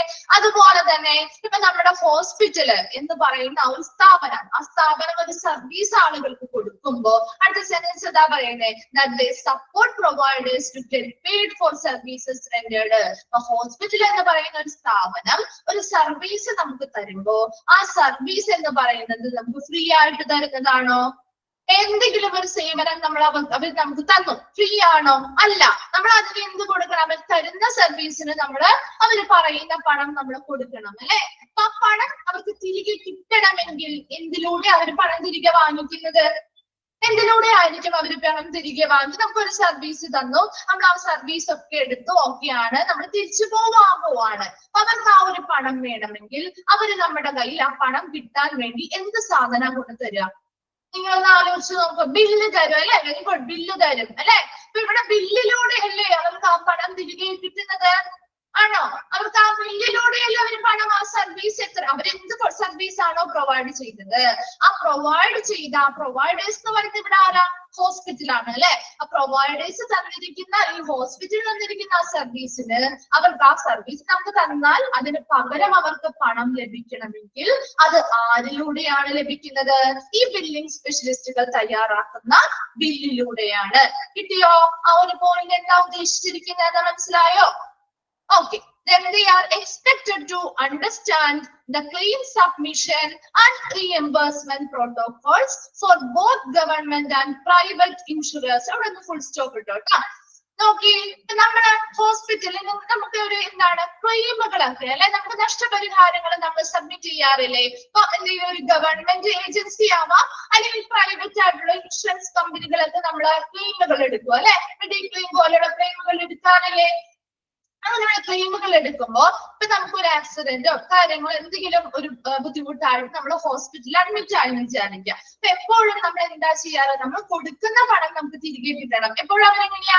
നമ്മൾ ആ കൊടുക്കുന്ന പണം നമ്മൾ അവിടെ അടക്കേണ്ടി വരും അല്ലെ. ഹോസ്പിറ്റലിൽ എത്ര രൂപയാണ് നമ്മുടെ ബില്ല് വരുന്നത്, ആ ബില്ല് നമ്മൾ അടച്ചതിന് ശേഷം ആ ബില്ല് വെച്ചിട്ടല്ലേ നമ്മൾ ക്ലെയിം ചെയ്തെടുക്കുന്നത് അവരുടെ നിന്നും? ആണോ? അറിയോ ആർക്കെങ്കിലും? നിങ്ങൾ എന്തെങ്കിലും വീട്ടിലോ ആർക്കെങ്കിലും ഒക്കെ അങ്ങനെ ചെയ്തിട്ടുണ്ടോ? ആവശ്യങ്ങൾ വന്നിട്ടുണ്ടോ? എപ്പോഴും എങ്ങനെയാണ് മിക്ക ഇൻഷുറൻസ് കമ്പനികളും, ഗവൺമെന്റ് ഏജൻസി ആയിക്കോട്ടെ പ്രൈവറ്റ് ആയിക്കോട്ടെ, എപ്പോഴും എങ്ങനെയാണ് നമ്മൾ ബില്ല് സബ്മിറ്റ് ചെയ്താണ് നമ്മൾ ചെലവാക്കിയ ആ തുക തിരികെ വാങ്ങുന്നത് അല്ലെ. എപ്പോഴും ബില്ല് കൊടുത്താണ് നമ്മൾ ചെയ്യുന്നത്. അപ്പൊ ഇവിടെ അങ്ങനെ തന്നെയാണ്. എന്താണ് നോക്കിയേ, they are expected to understand the claim submission അല്ലെ. അവിടെ ആ നഷ്ടപരിഹാരവുമായി ബന്ധപ്പെട്ട ആ സബ്മിഷൻ ക്ലെയിം നമ്മൾ സബ്മിറ്റ് ചെയ്യുമ്പോൾ അവിടെ നമുക്ക് എന്ത് ചെയ്യണം? റീഇംബേഴ്സ്മെന്റ് പ്രോട്ടോകോൾ, നമുക്ക് നഷ്ടപ്പെടുത്തി അല്ലെങ്കിൽ നമ്മൾ ചിലവാക്കിയ ആ തുക എന്ന് പറയുന്നത് നമുക്ക് എന്ത് വേണം? തിരികെ കിട്ടാനുള്ള ആവശ്യകതകൾ അല്ലെ. അതിപ്പോ ഗവൺമെന്റിൽ നിന്നാവാം അല്ലെങ്കിൽ ഒരു പ്രൈവറ്റ് ഇൻഷുറൻസ് കമ്പനിയിൽ നിന്നാവാം. അതിന് നമ്മളെ സഹായിക്കുന്നത് ഈ ബില്ലുകളിലൂടെയാണ് അല്ലെ. നമുക്ക് ആ ഒരു തിരികെ കിട്ടണമെങ്കിൽ നമ്മൾ ബില്ല് സബ്മിറ്റ് ചെയ്യാതെ നമുക്ക് കിട്ടില്ല. അത് ആവശ്യമാണെങ്കിൽ മനസ്സിലാക്കി ആ ബില്ലുകളിലൂടെയാണ് നമുക്ക് ആ ഒരു നഷ്ടപരിഹാരം തിരികെ കിട്ടുന്നത്. Clear ആയോത്? And camps also offer important insight into a hospital or clinic's combined efforts and responsibilities. ഇനി എന്താ? ആ ക്ലർക്കുകള് അവിടെ കംപ്ലൈന്റ്സ് എന്ന് പറഞ്ഞാൽ എന്താണ്? അവരുടെ ആ ഒരു ഉത്തരവാദിത്തം അല്ലെങ്കിൽ എന്താ അവിടെ ആ ഒരു അവരുടെ ഒരു എന്താണ് പരിപാലിക്കുന്ന അല്ലെങ്കിൽ അവർ പിന്തുടരേണ്ടതായിട്ടുള്ള കുറെ കാര്യങ്ങളുണ്ട് അല്ലെ. ആ ഹോസ്പിറ്റലിലെ ആ ഒരു ആശുപത്രി അല്ലെങ്കിൽ ആ ഒരു ക്ലിനിക്ക് പിന്തുടരേണ്ട പാലിക്കേണ്ടതായിട്ടുള്ള കുറെ എഫേർട്ടുകളുണ്ട്, പരിശ്രമങ്ങളുണ്ട്, കുറെ റെസ്പോൺസിബിലിറ്റീസ് അല്ലെങ്കിൽ ഉത്തരവാദിത്തങ്ങളുണ്ട് അല്ലെ. അവയെ കുറിച്ചുള്ള എല്ലാ കാര്യങ്ങളെ കുറിച്ചും നല്ലൊരു ഉൾക്കാഴ്ച ഈ ക്ലർക്കിന് കൂടി ഉണ്ടായിരിക്കും. ക്ലിയർ ആയോ? അപ്പൊ ക്ലർക്ക് എന്ന് പറയുന്നത് ജസ്റ്റ് ബില്ലിങ്ങും അത് ചെയ്യാനും അല്ലെങ്കിൽ അവരുടെ സപ്പോർട്ട് ചെയ്യാൻ മാത്രമല്ല, മറിച്ച് എന്താണ്, ആ ഒരു സ്ഥാപനം, അതൊരു ഹോസ്പിറ്റൽ ആവാം, ഒരു ക്ലിനിക് ആവാം, ആ ഹോസ്പിറ്റൽ അല്ലെങ്കിൽ ക്ലിനിക്ക് പാലിക്കേണ്ടതായിട്ടുള്ള കുറെ എഫേർട്ടുകൾ അല്ലെങ്കിൽ ഉത്തരവാദിത്തങ്ങൾ അല്ലെങ്കിൽ പരിശ്രമങ്ങളൊക്കെ ഉണ്ട് അല്ലെ. അപ്പൊ ഇവയെ കുറിച്ചും കൂടിയും അവർക്ക് എന്തുണ്ടാവും, ഒരു ഉൾക്കാഴ്ച ഉണ്ടായിരിക്കും. അതിനനുസരിച്ച് അവർ വർക്ക് ചെയ്താൽ മാത്രമേ എല്ലാ രീതിയിലും നല്ല മികച്ചതായാലല്ലേ ആ ഒരു ഹോസ്പിറ്റലിൽ നല്ല രീതിയിൽ മുന്നോട്ട് പോകാൻ പറ്റുള്ളൂ. അപ്പൊ എല്ലാ ഭാഗത്തു നിന്നും അവരെന്ത് ചെയ്യണം, അവരുടേതായ എഫേർട്ടുകൾ എടുക്കണം. അപ്പൊ ഇവിടെ ക്ലർക്കിന്റെ ഭാഗത്തു നിന്നും അവരവരുടേതായുള്ള എഫേർട്ടുകൾ എടുത്താൽ മാത്രം അത് അപ്പൊ ആ ഹോസ്പിറ്റലുമായി ബന്ധപ്പെട്ട എല്ലാ കാര്യങ്ങളും ഇവരും മനസ്സിലാക്കിയിരിക്കണം. ആ ഒരു ഉൾക്കാഴ്ച ആ ക്ലർക്കിനും ഉണ്ടായിരിക്കും. ക്ലിയർ ആയോ? അപ്പൊ നോക്കിയാ ബില്ലിംഗ് സ്പെഷ്യലിസ്റ്റ് അല്ലെങ്കിൽ ബില്ലിംഗ് ക്ലർക്ക് എന്ന് പറഞ്ഞാല് പ്രധാനമായിട്ടും അവരുടെ ജോലി എന്താ, ബില്ലുകളും ഇൻവോയ്സുകളും തയ്യാറാക്കുക, ഫിനാൻഷ്യൽ റെക്കോർഡുകൾ, റീഇംബേഴ്സ്മെന്റ് എന്ന് പറഞ്ഞാൽ നമ്മൾ ചിലവാക്കിയ പണം തിരികെ കിട്ടുന്നതിന് വേണ്ടി കേട്ടോ, ചിലവാക്കിയ പണം നമുക്ക് തിരികെ കിട്ടുന്നതിന് വേണ്ടിയുള്ള നടപടിക്രമങ്ങൾ ചെയ്യാന്നുള്ളതാണ്. കിട്ടിയോ? നോക്കി, ബില്ലുകളും ഇൻവോയ്സുകളും തയ്യാറാക്കുക, ഫിനാൻഷ്യൽ റെക്കോർഡുകൾ എന്ത് ചെയ്യുക, പരിപാലിക്കുക, അതുപോലെ കരാറുകൾ നോക്കുക, ആവശ്യമായി വന്നാൽ ഡേറ്റാബേസുകൾ ആവശ്യകതകൾക്കനുസരിച്ച് അപ് ടു ഡേറ്റ് ആയിട്ട് നിലനിർത്തുക. അതുപോലെ അവരുടെ പ്രധാന ജോലിയിൽ ഉൾപ്പെട്ട ഒരു പ്രധാന അനിവാര്യ കാര്യം എന്ന് പറയുന്നത് ഫിനാൻഷ്യൽ റെക്കോർഡുകൾ തയ്യാറാക്കുമ്പോൾ എല്ലാ ഇൻഫർമേഷൻസും വളരെ കൃത്യമായിട്ട് എൻ്റർ ചെയ്ത് കൊടുക്കുക. അതുപോലെ അവരുടെ ജോലി എന്ന് പറയുന്നത്, റോൾ എന്ന് പറയുന്നത് ഒരു പിന്നിൽ പ്രവർത്തിക്കുന്നതായതുകൊണ്ട് തന്നെ പലപ്പോഴും അവരെ അവഗണിക്കപ്പെടാറാണ് പതിവ്. എന്നാൽ പോലും അവരുടെ ജോലി മികച്ചതായി ചെയ്യുകയും ക്ലിനിഷ്യൻസിനെല്ലാം വാല്യുബിൾ ആയിട്ടുള്ള ഒരു സപ്പോർട്ട് ഈ ബില്ലിംഗ് ക്ലർക്കുകൾ പ്രൊവൈഡ് ചെയ്യുന്നുണ്ട്. അത് കൂടാതെ എന്താണ്, ആ ഹോസ്പിറ്റൽ നൽകുന്ന പ്രൊവൈഡ് ചെയ്യുന്ന സർവീസുകൾക്കുള്ള തിരികെ പണം ലഭിക്കുന്നതിന് വേണ്ടിയുള്ള സപ്പോർട്ട് അല്ലെങ്കിൽ ആ പണം കൊടുക്കുന്ന സർവീസിന് തിരികെ പണം ലഭിക്കണമെങ്കിൽ അത് ഈ ബില്ലിംഗ് ക്ലർക്കുകൾ അല്ലെങ്കിൽ ബില്ലിംഗ് സ്പെഷ്യലിസ്റ്റ് തയ്യാറാക്കി കൊടുക്കുന്ന ബില്ലുകളിലൂടെ ആയിരിക്കും. അതുപോലെ നമുക്ക് എന്താ പറയുന്നത്, ക്ലെയിമുകൾ അല്ലെ, നമ്മുടെ ആ ഒരു നഷ്ടപരിഹാരവുമായി ബന്ധപ്പെട്ട ക്ലെയിമുകൾ, അതിപ്പോ ഗവൺമെന്റ് ആയിട്ടുള്ളതാവാം അല്ലെങ്കിൽ എന്താ പ്രൈവറ്റ് ഇൻഷുറൻസ് കമ്പനികളുമായി ബന്ധപ്പെട്ടുള്ള ക്ലെയിമുകൾ ഉണ്ടെങ്കിൽ അവിടെ നമ്മൾ ചിലവാക്കിയ തുക തിരികെ കിട്ടുന്നതിനുള്ള എല്ലാ നടപടിക്രമങ്ങളും എങ്ങനെയായിരിക്കണം, ഈ ബില്ലുകളുടെ സഹായത്തോടു കൂടിയാണ് നമ്മൾ ചെയ്യുന്നത്. അതിനും ഇവര് സഹായിക്കുന്നുണ്ട് അല്ലെ. അതുപോലെ തന്നെ ആ സ്ഥാപനം ഇപ്പൊ ഒരു ഹോസ്പിറ്റൽ ആവാം, ഒരു ക്ലിനിക് ആവാം, അവിടെ അവര് പാലിക്കേണ്ടതായിട്ടുള്ള കുറെ പരിശ്രമങ്ങളും ഉത്തരവാദിത്തങ്ങളും ഉണ്ട്. അതിനെ കുറിച്ച് കൂടിയും ഈ ക്ലർക്കുകൾക്ക് ഒരു ഉൾക്കാഴ്ച ഉണ്ടായിരിക്കും. ക്ലിയർ ആയോ? Billing specialist or billing clerk clear ആയോ? ഓക്കെ, നമ്മുടെ ഈ ഒരു ചാപ്റ്റർ കംപ്ലീറ്റ് ആയിട്ടാ. ഒരു ഹോസ്പിറ്റൽ അഡ്മിനിസ്ട്രേഷൻ എന്ന് പറയുന്ന ചെറിയൊരു ചാപ്റ്റർ ആണ്, നമുക്ക് വായിച്ച് മനസ്സിലാക്കി എടുക്കാൻ പറ്റുന്ന ഒരു ചാപ്റ്റർ ആണ് അല്ലെ. എത്ര ഡിഫിക്കൽട്ട് ആണോ ഇത്? സിമ്പിൾ ചാപ്റ്റർ അല്ലേ, നമുക്ക് അറിയാവുന്ന കുറച്ച് കാര്യങ്ങളൊക്കെ പോയിന്റ് വൈസ് ആയിട്ട് കൊടുത്തിരിക്കുന്നു അല്ലെ. നമുക്ക് 1-2 പ്രാവശ്യം വായിച്ചാൽ മനസ്സിലാവുന്ന ഒരു ചാപ്റ്റർ ആണ്. ഓക്കെ, അപ്പൊ ചെറിയൊരു ചാപ്റ്റർ ആണ്. നോട്ട് എന്താ തരേണ്ടത്? നോട്ട് തരും. ഈ ഒരു ചാപ്റ്ററിന്റെ നോട്ട് എന്തിനാ? ക്വസ്റ്റ്യൻസ് ആണോ ചോദിക്കുന്നേ? ക്വസ്റ്റ്യൻസ് നമ്മൾ പറഞ്ഞിട്ടില്ലേ, നമ്മൾ എല്ലാ ചാപ്റ്റേഴ്സും കഴിഞ്ഞിട്ട് ലാസ്റ്റ് ആണ് തരാം കേട്ടോ. ഓരോ ചാപ്റ്റേഴ്സിലും നമുക്ക് അത് ലാസ്റ്റ് നമ്മൾ തരാം കേട്ടോ. ഓക്കെ, നമുക്ക് നെക്സ്റ്റ് ക്ലാസ് ചാപ്റ്ററിലേക്ക് പോവാം.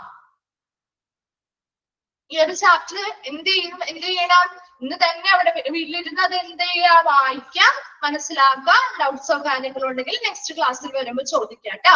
നമ്മൾ നെക്സ്റ്റ് ഒരു ചാപ്റ്ററിലേക്ക് കിടക്കുകയാണ്. ചാപ്റ്റർ 4 ഞാൻ കഴിഞ്ഞ ദിവസം പറഞ്ഞിരുന്നു, പുതിയൊരു ചാപ്റ്റർ സ്റ്റാർട്ട് ചെയ്യും. ചാപ്റ്ററിന്റെ പേരൊക്കെ പറഞ്ഞു തന്നിരുന്നു അല്ലെ. നിങ്ങളുടെ 37 എന്നാണോ ചാപ്റ്റർ നമ്പർ കിടക്കുന്നത്? 37 ആണോ കിടക്കുന്നത്? ഓക്കെ, അപ്പൊ പുതിയൊരു ചാപ്റ്റർ ആണ്. തേർഡ് മോഡ്യൂളിലെ ചാപ്റ്റർ 4 ആണ് public relations in hospital. Public relations in hospital. അപ്പൊ നമുക്കറിയാം അല്ലെ, നമുക്കറിയാവുന്ന കാര്യങ്ങൾ തന്നെ ഈ ചാപ്റ്ററിലും പറയുന്നത്. നമ്മളൊരു പബ്ലിക് റിലേഷൻസ്, ഒരു ഹോസ്പിറ്റലില് എങ്ങനെ നമുക്കൊരു പബ്ലിക് റിലേഷൻസ് ഉണ്ടാക്കാം അല്ലെ, അതിന്റെ ഫാദർ ആരാണ്, ഇനി എന്തൊക്കെയാണ് ഒരു പബ്ലിക് റിലേഷൻ ഉള്ളത് കൊണ്ട് ഒരു ഹോസ്പിറ്റലിലെ ആവശ്യകത എന്താണ്, ഒരു പബ്ലിക് റിലേഷൻ എന്തിനു വേണ്ടിയാണ് ഒരു ഹോസ്പിറ്റൽ ഉള്ളത്, അതിന്റെ ആവശ്യകതകൾ എന്തൊക്കെയാണ്, അതെങ്ങനെ നമുക്ക് ആളുകളിലേക്ക് അല്ലെങ്കിൽ ആ ഒരു പബ്ലിക് റിലേഷൻ ആ ഹോസ്പിറ്റലിൽ എങ്ങനെ നമുക്ക് നടപ്പിലാക്കാം, അങ്ങനെ കുറച്ച് കാര്യങ്ങളാണ് ഈ ഒരു ചാപ്റ്ററിൽ പഠിക്കാനുള്ളത്. നമുക്കറിയാവുന്ന കുറെ കാര്യങ്ങൾ തന്നെയാ പറയുന്നത്. അതൊരു ഓർഡർ ആക്കി ഒരു പോയിന്റ് വൈസ് ആയിട്ട് പറഞ്ഞിരിക്കുന്നത് മാത്രം. നമുക്കറിയാവുന്ന ഒരുപാട് കാര്യങ്ങൾ തന്നെയാണ്. നമ്മളും മറ്റ് കമ്മ്യൂണിറ്റിയുമായി ഇടപഴകുന്ന ആളുകൾ തന്നെയാണ് അല്ലെ. അപ്പൊ നല്ലൊരു പബ്ലിക് റിലേഷൻ നമുക്ക് ആ കമ്മ്യൂണിറ്റിയുമായി ഉണ്ടാക്കാനായിട്ട് നമ്മൾ എന്തൊക്കെ കാര്യങ്ങൾ ചെയ്യാറുണ്ട്, അതുപോലെ തന്നെയാണ് ഹോസ്പിറ്റലിലെയും കാര്യങ്ങൾ. ഒരുപാട് കാര്യങ്ങൾ നമുക്ക് ലിങ്ക് ചെയ്ത് കണക്ട് ചെയ്ത് നമുക്ക് പഠിക്കാൻ പറ്റും. നമ്മുടെ ജീവിതത്തോട് അടുത്തിരിക്കുന്ന കുറെ കാര്യങ്ങളുണ്ട് അല്ലെ. നോക്കിയപ്പോ പബ്ലിക് റിലേഷൻ, ഒരു ഹോസ്പിറ്റലിലെ പബ്ലിക് റിലേഷൻ ഇല്ലെങ്കിൽ ആ ഹോസ്പിറ്റലിൽ നിലനിൽപ്പുണ്ടോ? ഉണ്ടോ? ഒരു ഹോസ്പിറ്റൽ എന്ന് പറയുമ്പോ ഒരു ഓർഗനൈസേഷൻ അല്ലെങ്കിൽ ഒരു സ്ഥാപനം നന്നായി മുന്നോട്ട് പോകണമെങ്കിൽ അവിടെ ഒരു പബ്ലിക് റിലേഷൻസ് വളരെ അത്യാവശ്യമാണ് അല്ലെ. അപ്പൊ നമ്മുടെ ആ ഒരു പബ്ലിക് അല്ലെ, നമ്മുടെ കസ്റ്റമേഴ്സ് അല്ലെങ്കിൽ അവിടെ വരുന്ന പേഷ്യൻസ് എന്ന് പറയുന്നത് ഹോസ്പിറ്റലിന്റെ ആരാ? പബ്ലിക് ആണ് അല്ലെ. അവരിൽ നിന്നാണ് ഓരോരുത്തരും നമ്മുടെ ആ ഹോസ്പിറ്റലിലേക്ക് സർവീസുകളുമായി ബന്ധപ്പെട്ട് വരുന്നത്. അപ്പൊ അവരുമായിട്ട് നല്ലൊരു റിലേഷൻഷിപ്പ് ഇല്ല എങ്കിൽ ആ ഹോസ്പിറ്റലിന് പിന്നീട് നിലനിൽപ്പില്ലാതെ വരെ വന്നു. എപ്പോഴും ഏതൊരു സ്ഥാപനം, ഹോസ്പിറ്റൽ എന്ന് പറയണ്ട, ഏതൊരു സ്ഥാപനവും അങ്ങനെയാണ് അല്ലെ. നല്ലൊരു പബ്ലിക് റിലേഷൻ ഇല്ലെങ്കിൽ നന്നായി ആ ഒരു സ്ഥാപനത്തിന് മുന്നോട്ട് പോകാനായിട്ട് സാധിക്കില്ല. പൊതുജനങ്ങളുമായി നല്ലൊരു സമ്പർക്കം അല്ലെങ്കിൽ ബന്ധം എപ്പോഴും ഉണ്ടായിരിക്കണം. ക്ലിയർ ആണോ? ആ ഒരു ജനറൽ ഐഡിയ നമുക്ക് കിട്ടിയാൽ ബാക്കി നമുക്ക് പറയാൻ പറ്റും അല്ലെ. ആ ഒരു ഐഡിയ നമുക്ക് മനസ്സിലായി അല്ലെ. പൊതുജനങ്ങളുമായി അല്ലെങ്കിൽ നമ്മുടെ പബ്ലിക്കുമായി നല്ലൊരു റിലേഷൻഷിപ്പ് അല്ലെങ്കിൽ നല്ലൊരു ബന്ധം അല്ലെങ്കിൽ സമ്പർക്കം പുലർത്തണം. അത് ഹോസ്പിറ്റൽ ആണെങ്കിലും ഏതൊരു സ്ഥാപനമാണെങ്കിലും. ഇനി ഇവിടെ കുറച്ച് കാര്യങ്ങൾ നമ്മൾ ആദ്യം ഇൻട്രൊഡക്ഷൻ ആയി പറയുന്നത്, ആരാണ് പബ്ലിക് റിലേഷന്റെ ഫാദർ, അദ്ദേഹത്തിന്റെ കുറച്ച് പ്രത്യേകതകളുണ്ട്. അത് കഴിഞ്ഞിട്ട് നമ്മൾ പബ്ലിക് റിലേഷൻ എന്ന് പറയുന്ന ഡെഫിനിഷൻ കാര്യങ്ങളിലേക്ക് കിടക്കാം. നോക്കാം. അപ്പൊ പിക്ചർ ക്ലിയർ ആണോ? എല്ലാവർക്കും കാണാൻ പറ്റുന്നില്ലേ? ഓക്കെ, ആ പിക്ചറിലോട്ട് ഒന്ന് ശ്രദ്ധിച്ചേ. Who was Edward Bernays? നോക്കിയേ, ഹു വാസ് എഡ്വേർഡ് ബെർണൈസ്? ഈ എഡ്വേർഡ് ബെർണൈസിനെ കുറിച്ചാണ് നമ്മൾ ആദ്യം പഠിക്കാൻ പോകുന്നത്. അദ്ദേഹം എന്ന് പറയുന്നത് പബ്ലിക് റിലേഷന്റെ ഫാദർ എന്നറിയപ്പെടുന്നു. ആരാണ്? Who's the father of public relation? Edward Bernays ആണ് കേട്ടോ. ആ പിക്ചറിൽ കാണിച്ചിരിക്കുന്ന ആദ്യത്തെ വ്യക്തിയാണ് കേട്ടോ, എഡ്വേർഡ് ബെർണൈസ്. നോക്കിയേ, അദ്ദേഹത്തെ തന്നെ താഴെ ഒരു ബോക്സിലൊക്കെ നമുക്ക് പഠിക്കാനായിട്ടുണ്ട്. അപ്പൊ നമുക്ക് അദ്ദേഹത്തിന്റെ ആ ഒരു കാലയളവ് നോക്കാം അല്ലെ. ഏതായിരുന്നു അദ്ദേഹത്തിന്റെ ജീവിത കാലയളവ് എന്ന് പറയുന്നത്? 1891 to 1995 വരെയായിരുന്നു അദ്ദേഹത്തിന്റെ ജീവിത കാലയളവ്. എത്ര വർഷം വരെ അദ്ദേഹം ജീവിച്ചു? 104, 104 വയസ്സ് വരെ. ഒരു ലോങ് ടേം ആണ് അല്ലെ. ഒരുപാട് വർഷം ജീവിച്ച ഒരു വ്യക്തി കൂടിയാണ് അല്ലെ. 104 വർഷത്തോളം ജീവിച്ച ഒരു പ്രശസ്ത വ്യക്തിയാണ് എഡ്വേർഡ് ബെർണൈസ് എന്ന് പറയുന്നത്. അദ്ദേഹത്തിന്റെ അങ്കിൾ അല്ലെങ്കിൽ അദ്ദേഹത്തിന്റെ അമ്മാവൻ എന്ന് പറയുന്ന ആരാ? Sigmund Freud. സിഗ്മണ്ട് ഫ്രോയിഡിനെ കുറിച്ച് കേട്ടിട്ടുണ്ടോ ആരെങ്കിലും? കേട്ടിട്ടുണ്ടോ സിഗ്മണ്ട് ഫ്രോയിഡിനെ കുറിച്ച്? ഇല്ല. ഓക്കെ, ഇവിടെ ഒരാൾ ഇല്ല എന്ന് പറഞ്ഞു കഴിഞ്ഞാൽ ആരും കേട്ടിട്ടില്ല. ഓക്കെ, ആരാണ് അദ്ദേഹം എന്നറിയോ? അദ്ദേഹം ഒരു ലോക പ്രശസ്തനായ മനഃശാസ്ത്രജ്ഞനാണ് കേട്ടോ. സൈക്കോളജിയുമായി ബന്ധപ്പെട്ട് അദ്ദേഹം ഫാദർ ഓഫ് സൈക്കോ അനാലിസിസ് എന്നാണ് അറിയപ്പെടുന്നത്. Father of psycho analysis. കൂടുതലായിട്ടൊന്നും പഠിക്കാനില്ല, ജസ്റ്റ് അദ്ദേഹത്തിന്റെ അങ്കിളാണ്, എഡ്വേർഡ് ബെർണൈസിന്റെ അങ്കിളാണ് സിഗ്മണ്ട് ഫ്രോയിഡ് എന്ന് പറയാം. ഇനി അല്ല നേരെ തിരിച്ച് എങ്ങനെ പറയാം? നേരെ തിരിച്ച് എഡ്മണ്ട് ഫ്രോയിഡ് അല്ലെങ്കിൽ എന്താ സിഗ്മണ്ട് ഫ്രോയിഡിന്റെ ആരാണെന്ന് പറയാം നമുക്ക്? എഡ്വേർഡ് ബെർണൈസ് ആരാന്ന് പറയാം? തിരിച്ചൊന്ന് പറഞ്ഞേ. എഡ്വേർഡ് ബെർണൈസിന്റെ അങ്കിളാണ് സിഗ്മണ്ട് ഫ്രോയിഡ്. ഇനി സിഗ്മണ്ട് ഫ്രോയിഡിന്റെ ആരാണ് എഡ്വേർഡ് ബെർണൈസ് എന്ന് പറഞ്ഞാല്? ആരാണ്? ആരാണ് സിഗ്മണ്ട് ഫ്രോയിഡിന്റെ ആരാണ് എഡ്വേർഡ് ബെർണൈസ്? സിസ്റ്റർ ക്രിസ് ആണ്, അല്ലെങ്കിൽ നെഫ്യൂ അല്ലെ. നെഫ്യൂ എന്ന് പറയാം അല്ലെ, മരുമകൻ അല്ലെ, നെഫ്യൂ എന്ന് പറയാം.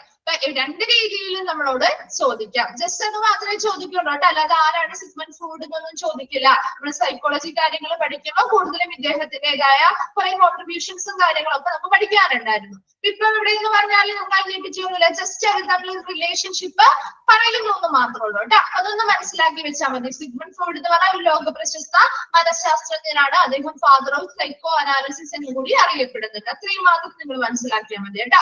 ആ ബോക്സിൽ നമ്മൾ എന്തൊക്കെയാ പറഞ്ഞത്? എഡ്വേർഡ് ബെർണൈസ് എന്ന് പറഞ്ഞാല് അദ്ദേഹം എന്താണ് പ്രധാനമായിട്ടും അദ്ദേഹത്തിന്റെ ഒരു ചോദ്യം വരുന്നത് എന്താ? Who is the father of public relation എന്ന് ചോദിക്കും. ഇമ്പോർട്ടന്റ് ആണ് കേട്ടോ, നോട്ട് ചെയ്ത് വെക്കണം. അടുത്ത ആ ഒരു പാരഗ്രാഫിലേക്ക് ആ ഒരു ബോക്സിലേക്ക് വരുമ്പോൾ നോട്ട് ചെയ്ത് വെക്കാനുള്ളത് പറഞ്ഞു തരാം കേട്ടോ. അദ്ദേഹത്തിന്റെ ആ ഒരു ജീവിത കാലയളവ് എന്ന് പറയുന്നത് 1891 to 1995 ആയിരുന്നു. 104 ഇയേഴ്സ് 104 വയസ്സ് വരെ ജീവിച്ച ഒരു വ്യക്തിയായിരുന്നു എഡ്വേർഡ് ബെർണൈസ് എന്ന് പറയുന്നത്. അദ്ദേഹത്തിന്റെ അങ്കിളാണ് സിഗ്മണ്ട് ഫ്രോയിഡ് എന്ന് പറയുന്നത്, അല്ലെങ്കിൽ സിഗ്മണ്ട് ഫ്രോയിഡിന്റെ നെഫ്യൂ ആണ്, അല്ലെങ്കിൽ മരുമകനാണ് ആര്? എഡ്വേർഡ് ബെർണൈസ് എന്ന് പറയുന്നത്. ക്ലിയർ ആണോ? നെക്സ്റ്റ് ഭാഗത്തേക്ക് നെക്സ്റ്റ് പിക്ചർ ഒന്ന് നോക്കിയേ നിങ്ങള്. ഇനി എഡ്വേർഡ് ബെർണൈസിനെ കുറിച്ച് കുറച്ച് ഇമ്പോർട്ടന്റ് ആയിട്ടുള്ള കാര്യങ്ങൾ, കുറെ ഡീറ്റെയിൽസും കാര്യങ്ങളും ഒന്നും പഠിക്കാനില്ല. ആ പറഞ്ഞിരിക്കുന്ന കുറച്ച് കാര്യങ്ങൾ ഇമ്പോർട്ടന്റ് ആണ് കേട്ടോ. ബോക്സിൽ തന്നിരിക്കുന്ന എല്ലാ കാര്യങ്ങളും ഇമ്പോർട്ടന്റ് ആണ്. അദ്ദേഹത്തെ കുറിച്ചുള്ള കാര്യങ്ങളാണ്, ചോദ്യം വരാനുള്ള ചാൻസ് ഉള്ള ഭാഗമാണ്. അതുകൊണ്ട് വളരെ ഇമ്പോർട്ടന്റ് ആണെന്ന് എഴുതി വെച്ചേക്കും കേട്ടോ. നോക്കിയേ, ഫസ്റ്റ് പോയിന്റ് ആണ് അദ്ദേഹത്തെ കുറിച്ച് പറയുന്നത്. ദ ഫാദർ ഓഫ് ബോക്സിൽ അത്ര ക്ലിയർ അല്ല. ഓക്കെ, ഞാൻ പറയുന്ന സമയത്ത് ക്ലിയർ അല്ലെങ്കിലും നിങ്ങളൊന്ന് നോട്ട് ചെയ്ത് വെച്ചാൽ മതി കേട്ടോ. ഫസ്റ്റ് പോയിന്റ് എന്താ കൊടുത്തിരിക്കുന്നത്? The father of public relations. ആരാണ് അപ്പൊ പബ്ലിക് റിലേഷൻസിന്റെ ഫാദർ എന്നറിയപ്പെടുന്നത്? ആരാ? എഡ്വേർഡ് ബെർണൈസ് ആണ്. ചോദിക്കാറുള്ള ക്വസ്റ്റ്യൻ ആണ് കേട്ടോ. ആരാണ്? Who is the father of public relations? Public റിലേഷൻസിന്റെ പിതാവ് അല്ലെങ്കിൽ ഫാദർ എന്നറിയപ്പെടുന്നത് എഡ്വേർഡ് ബെർണൈസ് ആണ്. ചോദിക്കാറുണ്ട്. രണ്ടാമതായിട്ട് കോയിൻഡ് പബ്ലിക് റിലേഷൻസ് കൗൺസിൽ. അദ്ദേഹം എന്ത് ചെയ്തു? പബ്ലിക് റിലേഷൻസ് കൗൺസിൽ ആദ്യമായി രൂപീകരിച്ചു. ന്യൂയോർക്കിലായിരുന്നു കേട്ടോ. അദ്ദേഹം ന്യൂയോർക്കില് ഒരു പബ്ലിക് റിലേഷനുമായി ബന്ധപ്പെട്ട കൗൺസിൽ ആദ്യമായി രൂപീകരിച്ചു. First public relation book. അദ്ദേഹം ആദ്യമായി എഴുതിയ അല്ലെങ്കിൽ പബ്ലിക് റിലേഷനുമായി ബന്ധപ്പെട്ട ആദ്യത്തെ ബുക്കാണ്, അദ്ദേഹം എഴുതിയ ആദ്യത്തെ ബുക്കാണ് ക്രിസ്റ്റലൈസിംഗ് പബ്ലിക് ഒപ്പീനിയൻ. ഒന്നണ്ടർലൈൻ ചെയ്ത് വെച്ചേ, ഇമ്പോർട്ടന്റ് ആണ് കേട്ടോ, ബുക്ക് ചോദിക്കാറുണ്ട്. ക്രിസ്റ്റലൈസിംഗ് പബ്ലിക് ഒപ്പീനിയൻ എന്തായിരുന്നു? PR അല്ലെങ്കിൽ പബ്ലിക് റിലേഷനുമായി ബന്ധപ്പെട്ട ഇദ്ദേഹം എഴുതിയ ആദ്യത്തെ ബുക്കാണ് crystallizing public opinion. First PR book, ആദ്യത്തെ പബ്ലിക് റിലേഷനുമായി ബന്ധപ്പെട്ട ബുക്കാണ് എന്തെന്ന് പറയുന്നത്? crystallizing public opinion.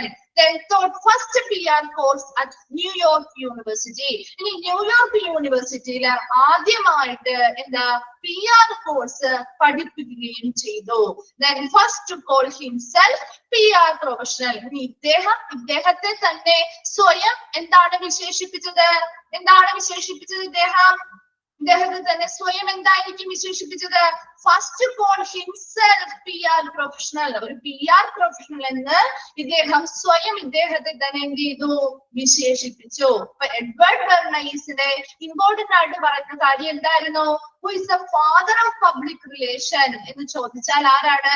Edward Bernays ആണ്. പേര് മറക്കാണ്ട് പഠിച്ചു വെക്കുക കേട്ടോ. പല പേരുകൾ കാണുമ്പോൾ ഡൗട്ട് വന്ന് കൺഫ്യൂസ്ഡ് ആവാതിരിക്കാൻ വേണ്ടി ആ പേരൊന്ന് കൃത്യമായിട്ട് പബ്ലിക് റിലേഷനുമായി ബന്ധപ്പെട്ട വ്യക്തിയുടെ പേരൊന്ന് പഠിച്ചു വെച്ചേക്കാം കേട്ടോ. എഡ്വേർഡ് ബെർണൈസ് ആണ്. അദ്ദേഹം ആദ്യമായി ന്യൂയോർക്കിൽ എന്ത് ചെയ്തു? പബ്ലിക് റിലേഷൻസ് കൗൺസിൽ രൂപീകരിച്ചു. അതുപോലെ പബ്ലിക് റിലേഷനുമായി ബന്ധപ്പെട്ട ആദ്യത്തെ ബുക്കാണ് എന്തെന്ന് പറയുന്നത്? ക്രിസ്റ്റലൈസിംഗ് പബ്ലിക് ഒപ്പീനിയൻ. അതും ചോദിക്കാറുണ്ട്, വെരി വെരി ഇമ്പോർട്ടന്റ് ആണ് കേട്ടോ. ക്രിസ്റ്റലൈസിംഗ് പബ്ലിക് ഒപ്പീനിയൻ. അതുപോലെ അദ്ദേഹം ന്യൂയോർക്ക് യൂണിവേഴ്സിറ്റിയിൽ PR കോഴ്സ് അല്ലെങ്കിൽ പബ്ലിക് റിലേഷൻ കോഴ്സ് ആദ്യമായി ആരംഭിക്കുകയും പഠിപ്പിക്കാനും ആരംഭിച്ചു. Then first to call himself PR professional. അദ്ദേഹത്തെ തന്നെ വിളിച്ചത് അല്ലെങ്കിൽ എന്താണ് വിശേഷിപ്പിച്ചത്? എന്താ സ്വയം അദ്ദേഹം വിശേഷിപ്പിച്ചത്? PR പ്രൊഫഷണൽ എന്ന് സ്വയം അദ്ദേഹത്തെ തന്നെ വിശേഷിപ്പിക്കുകയും ചെയ്തു. ക്ലിയർ ആയോ? ഒരു ബോക്സ്, രണ്ട് ബോക്സും ക്ലിയർ ആണോ? കിട്ടിയോ? ഓക്കെ, ക്ലിയർ അല്ലാത്തവരൊക്കെ നോട്ട് ചെയ്ത് വെച്ചോ? ഓക്കെ, നെക്സ്റ്റ് നമ്മൾ കടക്കാൻ പോകുന്നത് പബ്ലിക് റിലേഷനുമായി ബന്ധപ്പെട്ട ഡെഫിനിഷൻസ് ആണ്. ഒരു 2 ഡെഫിനിഷൻ പറയുന്നുണ്ട്. അതിൽ ഒരെണ്ണം പറയുന്നത് ജോൺ മില്ലറ്റിന്റെ ഡെഫിനിഷൻ ആണ്. നോക്കിയേ, public relations means knowing what the public hopes for and explaining how administration is satisfying these desires. ഇനി എന്താണ് ഒരു പബ്ലിക് റിലേഷൻ എന്ന് പറയുന്നതിന്റെ ഒരു നിർവചനം അല്ലെങ്കിൽ ഒരു ഡെഫിനിഷൻ ആണ് അല്ലെ? അതെന്തായിരിക്കും അതിലെ ഡെഫിനിഷൻ? പബ്ലിക് റിലേഷൻസ് മീൻസ് എന്താണ്? Knowing what the public hopes for, എന്താണ് അല്ലെ പൊതുജനങ്ങൾ എന്താണ് പ്രതീക്ഷിക്കുന്നതെന്ന് അറിയുക അല്ലെ? നമ്മളാണെങ്കിലും എന്താണ് പൊതുജനങ്ങളിൽ നിന്ന് എന്താണ് അവരുടെ പ്രതീക്ഷിക്കുന്നത് എന്നുള്ള കാര്യം അറിയുക. And explaining how administration is satisfying these desires. ഇനി എന്താണ്, എന്ത് ചെയ്യണം? അത് ആ ഒരു അഡ്മിനിസ്ട്രേഷൻ അല്ലെങ്കിൽ അവരുടെ ഭരണകൂടം ഈ ആഗ്രഹങ്ങളെ എങ്ങനെ തൃപ്തിപ്പെടുത്തുന്നു എന്നുള്ള ഒരു വിശേഷണമാണ് അല്ലെങ്കിൽ ഒരു വിശദീകരണമാണ് പബ്ലിക് റിലേഷൻ എന്ന് പറയുന്നത്. ഒന്നുകൂടി പറയാട്ടോ, പബ്ലിക് റിലേഷൻ എന്ന് പറയുന്നത് എന്താ? Means knowing what the public hopes for, എന്താണ് പൊതുജനങ്ങൾ പ്രതീക്ഷിക്കുന്നത് എന്നുള്ളത് അറിയുകയും അതിനനുസരിച്ച് അവരുടെ ആ ആഗ്രഹങ്ങൾക്കനുസരിച്ച് ആ അഡ്മിനിസ്ട്രേഷൻ അല്ലെങ്കിൽ ഭരണകൂടം ആ ആഗ്രഹങ്ങളെ നിറവേറ്റുന്നതിന് അല്ലെങ്കിൽ തൃപ്തിപ്പെടുത്തുവാനായിട്ടുള്ള എന്തൊക്കെ കാര്യങ്ങളാണ് ചെയ്യുന്നത് എന്നതിനെ കുറിച്ചുള്ള ഒരു വിശദീകരണമാണ് പബ്ലിക് റിലേഷൻ എന്ന് പറയുന്നത്. അപ്പൊ അതിനൊരു എക്സാമ്പിൾ നമുക്ക് പറയാം. നമ്മുടെ ഹോസ്പിറ്റലുമായി ബന്ധപ്പെട്ട പബ്ലിക് റിലേഷനിലെ പഠിക്കുന്നത്. അപ്പൊ ഹോസ്പിറ്റലിൽ ഉണ്ട്, അതുപോലെ ഹോസ്പിറ്റലിന്റെ പുറത്തുള്ള പബ്ലിക് ഉണ്ട് അല്ലെ? 2 വിഭാഗമുണ്ടല്ലോ. ആ 2 വിഭാഗവും തമ്മില് അവിടെ എന്താണ് ഒരു നല്ലൊരു റിലേഷൻഷിപ്പ് ഉണ്ടാവണമെങ്കിൽ എപ്പോഴും എങ്ങനെയായിരിക്കണം? ഹോസ്പിറ്റലിൽ നൽകുന്ന സേവനങ്ങൾ അല്ലെ? ഹോസ്പിറ്റലിൽ കുറെ സേവനങ്ങള്, ഒത്തിരി സേവനങ്ങൾ ആളുകൾക്ക് കൊടുക്കുന്നില്ലേ? നമ്മുടെ പൊതുജനങ്ങൾക്ക് കൊടുക്കുന്നുണ്ട് അല്ലെ? അപ്പൊ ഓരോ സേവനങ്ങളും അത് എങ്ങനെയായിരിക്കണം ആ സേവനങ്ങൾ കൊടുക്കേണ്ടത്? ആരുടെ ആഗ്രഹത്തോട് ഇല്ലെങ്കിൽ ആരുടെ ആഗ്രഹങ്ങൾ നിറവേറ്റുന്ന രീതിയിലായിരിക്കണം കൊടുക്കേണ്ടത്? ആരുടെ ആഗ്രഹങ്ങളാ നിറവേറ്റുന്ന രീതിയിലായിരിക്കണം? ഹോസ്പിറ്റലിന്റെ ഇഷ്ടത്തിനനുസരിച്ചാണോ കൊടുക്കേണ്ടത്? അല്ല, പബ്ലിക്കിന്റെ ഇഷ്ടത്തിനനുസരിച്ച് അല്ലെ? അവിടെ പബ്ലിക് എന്താണോ അവർ ഈ ഹോസ്പിറ്റലിൽ നിന്നും ആ സർവീസുകൾ തരുന്നത് വഴി എന്താണോ പബ്ലിക് പ്രതീക്ഷിക്കുന്നത് അല്ലെ? പബ്ലിക് പ്രതീക്ഷിക്കുന്ന ആ കാര്യങ്ങള് നിറവേറ്റണം അല്ലെ? അതിനു വേണ്ടി ആ ഹോസ്പിറ്റലിലുള്ള അഡ്മിനിസ്ട്രേഷന്റെ ഭാഗത്ത് നിന്ന് എന്ത് ചെയ്യണം? അവരെന്താണോ പ്രതീക്ഷിക്കുന്നത് അതിനനുസരിച്ച് അവിടെ ആഗ്രഹങ്ങളെ തൃപ്തിപ്പെടുത്തണം അല്ലെ? അപ്പോഴല്ലേ അവിടെ നമുക്ക് ആ പബ്ലിക്കിന് ഇപ്പൊ അവരുടെ ആഗ്രഹങ്ങൾ അനുസരിച്ച് ഇവിടുത്തെ സർവീസുകൾ കൊടുക്കുന്നു. അവർ ആ സർവീസുകൾക്ക് വേണ്ടി വന്ന് അവർ തൃപ്തിയോടെ പോയാൽ മാത്രമേ അവിടെ നല്ലൊരു പബ്ലിക് റിലേഷൻ ഡെവലപ്പ് ചെയ്യുള്ളൂ അല്ലെ? ആണോ? അല്ലാതെ നമ്മളിപ്പോ ഒരു ഹോസ്പിറ്റലിൽ പോയി നല്ലൊരു സർവീസ് നമുക്ക് അവിടെ നിന്ന് നമ്മുടെ പ്രതീക്ഷ പോലെയുള്ള അല്ലെങ്കിൽ നമ്മളെ തൃപ്തിപ്പെടുത്തുന്ന രീതിയിലുള്ള ഒരു സർവീസ് അല്ല ആ ഹോസ്പിറ്റലിൽ നിന്ന് കിട്ടിയതെങ്കിൽ നമുക്ക് അവിടെ നല്ലൊരു പബ്ലിക് റിലേഷൻ ആ ഹോസ്പിറ്റലുമായി ബന്ധപ്പെട്ടുണ്ടാവോ? നല്ലൊരു റിലേഷൻഷിപ്പ് ഉണ്ടാവുമോ? ഇല്ല അല്ലെ? പിന്നെ നമ്മൾ പോവേയില്ല അല്ലെ? നമ്മൾ മറ്റുള്ളവരോട് കൂടി പറയും. എന്ത് പറയും? ആ ഹോസ്പിറ്റലിൽ പോയി ഇങ്ങനെയൊക്കെയാണ് കാര്യങ്ങൾ, നിങ്ങൾ അങ്ങോട്ട് പോകണ്ടാട്ടോ എന്ന് പറഞ്ഞ് നമ്മൾ മറ്റുള്ളവരെയും കൂടി കൊടുക്കും അല്ലെ? അതുപോലെ തന്നെ എപ്പോഴും ഇവിടെ എന്താണ്, ഏതൊരു സ്ഥാപനവുമായി ബന്ധപ്പെട്ടോ ആ പബ്ലിക് അല്ലെങ്കിൽ പൊതുജനങ്ങളുടെ ആഗ്രഹങ്ങൾ എന്താണ്, അവരെന്താണ് പ്രതീക്ഷിക്കുന്നത് എന്ന് അറിയുകയും അതുപോലെ തന്നെ അവരുടെ ആ ആഗ്രഹങ്ങൾ അല്ലെങ്കിൽ ആ പ്രതീക്ഷകള് നിറവേറ്റുന്നതിന് അല്ലെങ്കിൽ അവരെ തൃപ്തിപ്പെടുത്തുന്നതിനായുള്ള എന്തൊക്കെ കാര്യങ്ങളാണ് ചെയ്യേണ്ടത് എന്നുള്ളതിനെ കുറിച്ചുള്ള ഒരു വിശദീകരണമാണ് പബ്ലിക് റിലേഷൻ എന്ന് പറയുന്നത്. ക്ലിയർ ആയോ? ഫസ്റ്റ് ഡെഫിനിഷൻ മനസ്സിലായോ? ക്ലിയർ ആയോ? ഓക്കെ ആണോ എല്ലാവർക്കും? ഓക്കെ ആണ്. ഓക്കെ, നമ്മൾ നെക്സ്റ്റ് ഭാഗത്തേക്ക് പോവാണ്. അടുത്തൊരു ഡെഫിനിഷൻ, 2 ഡെഫിനിഷനാണ് ഇതിൽ പഠിക്കാനുള്ളൂ. ആ ഫസ്റ്റ് ഡെഫിനിഷൻ ഒന്ന് നോക്കി വെച്ചാൽ മതി കേട്ടോ. നെക്സ്റ്റ് ആരാണ് തന്നിരിക്കുന്നതെന്നൊന്നും പറഞ്ഞിട്ടില്ല, ആരുടെയാണ് ഡെഫിനിഷൻ എന്നൊന്നും പറഞ്ഞിട്ടില്ല. നമുക്ക് നോക്കാം. നോക്കി, public relations is an organised process to influence public opinion through sound character and genuine performance on the basis of mutually satisfactory two-way communication. എന്താണ് ഈ പബ്ലിക് റിലേഷൻ എന്ന് പറയുന്നത്? എന്താ? പൊതുജനങ്ങളെ organised process to influence public opinion അല്ലെ? പൊതുജനാഭിപ്രായത്തെ സ്വാധീനിക്കുന്നതിനുള്ള ഒരു സംഘടിത പ്രക്രിയയാണ് പബ്ലിക് റിലേഷൻ എന്ന് പറയുന്നത് അല്ലെ? എപ്പോഴും നമുക്ക് പൊതുജനങ്ങളെ എന്ത് ചെയ്യണം? സ്വാധീനിക്കണം. ഇപ്പൊ നമ്മൾ അതിനൊരു എക്സാമ്പിൾ നിങ്ങൾക്ക് ഞാൻ പറഞ്ഞുതരാം. അപ്പൊ നമ്മളൊരു ഇലക്ഷൻ നടക്കുന്നു എന്ന് വിചാരിക്കുക. ഒരു ഇലക്ഷൻ നടക്കുമ്പോൾ ഒത്തിരി സ്ഥാനാർത്ഥികള് ഇലക്ഷൻ മത്സരിക്കാനുണ്ടാവും അല്ലെ. അപ്പൊ അതിൽ നമ്മൾ വോട്ട് ചെയ്യുന്നത് ആർക്കായിരിക്കും? നമ്മൾ കൂടുതൽ വോട്ട് കൊടുക്കുക, അല്ലെങ്കിൽ ഏറ്റവും കൂടുതൽ വോട്ട് കിട്ടുന്നത് ആർക്കായിരിക്കും? ഒന്ന് മനസ്സിലാക്കി പറഞ്ഞേ. എല്ലാം നമുക്ക് ഹോസ്പിറ്റലുമായിട്ട് കണക്ട് ചെയ്ത് പറയാൻ പറ്റുന്ന ഭാഗമല്ല, ജനറൽ ആയിട്ടുള്ള കുറെ കാര്യങ്ങളാണ് കേട്ടോ. നല്ല പ്രവർത്തനം, വെരി ഗുഡ്. നല്ല പ്രവർത്തനങ്ങളുള്ള ആളുകൾക്കായിരിക്കും അല്ലെ കൂടുതൽ നമ്മളെ സ്വാധീനിക്കുന്നവർക്കായിരിക്കില്ലേ നമ്മൾ വോട്ട് കൊടുക്കുന്നത് അല്ലെ. അതെങ്ങനെയായിരിക്കും അവരുടെ അവർ നമ്മളെ സ്വാധീനിക്കുന്നത്? നല്ല സ്വഭാവത്തിലൂടെ അല്ലെ, നല്ല പ്രവർത്തനങ്ങളിലൂടെ അല്ലെ. വളരെ ജെന്യുവിനായി നല്ല രീതിയിൽ പ്രവർത്തിക്കുന്ന ഒരാളാണെന്ന് തോന്നിയാൽ, നല്ലൊരു സ്വഭാവമുള്ള ഒരു വ്യക്തിത്വമാണെന്ന് തോന്നിയാൽ, അങ്ങനെയുള്ളവർക്കല്ലേ നമ്മൾ കൂടുതൽ വോട്ടുകൾ കൊടുക്കുക അല്ലെ. അങ്ങനെയുള്ളവരെയാണ് നമ്മൾ ജയിപ്പിക്കാനായിട്ട് കൊടുക്കുന്നതാണ്, എല്ലാ വോട്ടുകളും കൊടുത്ത് ജയിപ്പിക്കാനായിട്ട് ശ്രമിക്കുന്നത്. അപ്പൊ അവരെന്താ, നമ്മളിൽ കൂടുതൽ ആരാണോ ആ ഒരു പബ്ലിക്കിൽ നിന്നും അല്ലെങ്കിൽ ആ ഒരു ഇലക്ഷനിൽ നിൽക്കുന്ന ആളുകളിൽ നമ്മളെ കൂടുതൽ സ്വാധീനിച്ചിട്ടുള്ള വ്യക്തികൾ ആരാണോ അവർക്കാണ് നമ്മൾ പ്രിഫറൻസ് കൊടുക്കുന്നത് അല്ലെ. അപ്പൊ ഇവിടെയും അതാണ് പറയുന്നത്. എന്താ, എപ്പോഴും ഇൻഫ്ലുവൻസ് പബ്ലിക് ഒപ്പീനിയൻ. എന്താ, പബ്ലിക് അല്ലെങ്കിൽ പൊതുജനാഭിപ്രായത്തെ സ്വാധീനിക്കണമെങ്കിൽ അവിടെ എന്ത് വേണം? നല്ല സ്വഭാവം വേണം അല്ലെ. എന്തിലൂടെയാണ് ഒരു പൊതുജനത്തെ നമുക്ക് സ്വാധീനിക്കാൻ കഴിയുന്നത്? Through sound character. അവർ എന്തിലൂടെയാണ് നമ്മളെ സ്വാധീനിച്ചത്? നമ്മളൊരു പൊതുജനമാണെങ്കിൽ ആ ഒരു പൊതുജനത്തിനെ മൊത്തത്തിൽ അവർക്ക് സ്വാധീനിക്കാൻ കഴിഞ്ഞത്, ആ ഒരു വ്യക്തിക്ക് സ്വാധീനിക്കാൻ കഴിഞ്ഞത് എന്തുകൊണ്ടാ? നല്ലൊരു സ്വഭാവമുള്ളത് കൊണ്ട് അല്ലെ.